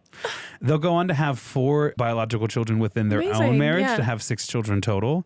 It was a legal union of a partnership of ideas and equals and actions. Both were journalists as well as established activists with a shared commitment to civil rights. In an interview, their daughter Alfreda, one of the 4 they had after their marriage, said that the two had like interest and that their journalist careers and their life pursuits were intertwined. Alfreda even mentions how notable it was, how equal their marriage was given social expectations at the time. I love the name Alfreda. Yeah, I do too. It's really cute. Alfie. Freddie? Or Alfie. Alfie. Yeah, I like Alfie Freddie's too. more of a girl's name though. Yeah. Yeah. From Chicago, Wells would continue to advocate for women's right to vote, becoming a proud suffragette in the process. Yeah. In fact, she was such a loudmouth about all of this. She helped found the NAACP in 1909, which of course Helen Keller makes a sizable donation to early on as the stories kind of collapse into each other a little bit. Yeah. She protests for women's right to vote, which of course happens in 1919. Yep, I knew it was 19s. She agitates against the Woodrow Wilson administration on the issue of racial injustice and women's suffrage so much that she is spied upon by the federal government under the Wilson administration, who view her simply as a race agitator. And you know Hoover still had that file on her 100%. Decades later. Much of Ida B. Wells' work understood early on that there was an intersection between race, gender, and class. And that for many, their role as a poor, working class black woman required them to wear many hats to navigate many systems that did not look out for them. They lacked union representation, they lacked political power, and at home they oftentimes lacked direct social power in their marriages and relationships. And her argument oftentimes was both that black women and all women should be more involved in the political process and that the political process should be entrusted to more women. Right. That it was like a two-way street. She founded in Chicago, which would largely become her home, several different political clubs. She'll continue to be a journalist. Yeah. She stays away from the South until 1924. 1922. 1922 is the first time she leaves the North. She heads to Arkansas to investigate the Elaine massacre. That must have been such a scary trip for her. Well, so yes, just everything on the surface, yes. Yeah. She's an older woman now at this point, right? She's in her 60s. Yeah. I didn't know the Elaine massacre until I learned the Ida B. Wells story. Yeah. Essentially, a bunch of black farmers and sharecroppers were listening to a labor organizer who was like, if all of your families organize together and withhold your labor for higher wages, then the bosses can't hire you guys against each other and you can raise wages, which of course white farmers did not support. Yeah. Violence erupts. Yep. The official report is that 11 black men are killed. Oh my God. The unofficial report, because essentially whites descended from across Arkansas for what some described as like open hunting season against black people, was that anywhere from 100 to 237 Black people died in the Elaine massacre. Holy shit. And that horrific event was horrific enough to get Ida B. Wells to come back down to the South for the first time. Wow. She would run to lead the National Association of Colored Women in 1924. She will lose it because she is not diplomatic enough as the woman who will beat her. She has strong opinions and she is not afraid to share them. Sounds like Matilda Gage, who was like the other suffragettes were like, will you fucking chill? And she's like, I absolutely will not. A woman in president right now. Correct. Yes, 100%. In president. Loses it in 1824. Also around this time, 1924. Also around this time, she's a lifelong Republican in the way that many Black Americans were around this time. But she's very, very angry at Herbert Hoover and Republican leaders in general. She should be. Because in trying to win the South, the Republican Party is keeping a lily white doctrine. In other words, they're not allowing any person of color to work for the Republican Party in the South, which is true today.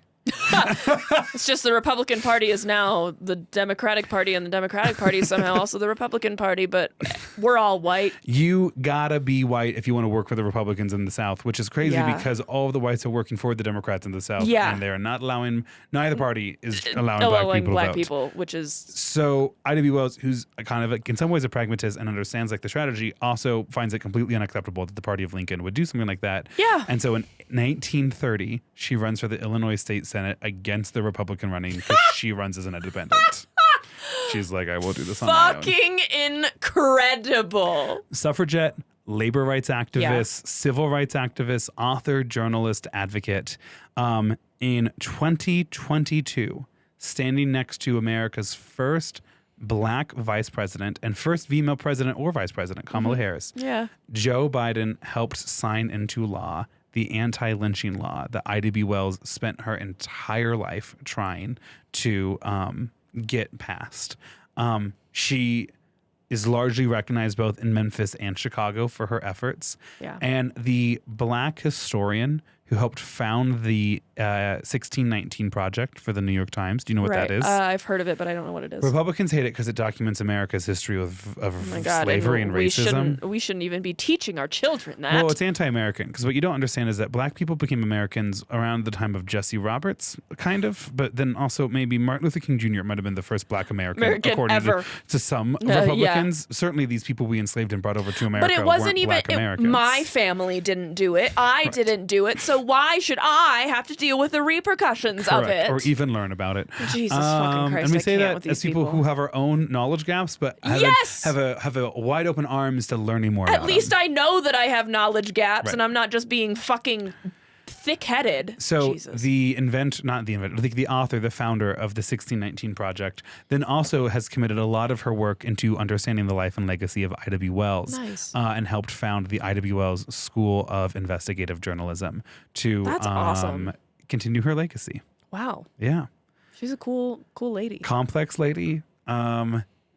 Complex but highly predictable. Yeah. I think. Complex in the sense of like, to understand the world she operated in is hard for us to understand even today. And I have written tons of papers now trying to contextualize the world that she lived in. Yeah. And it's still difficult to wrap your head around what she would have experienced on a daily basis and the bravery it took for her to be that way.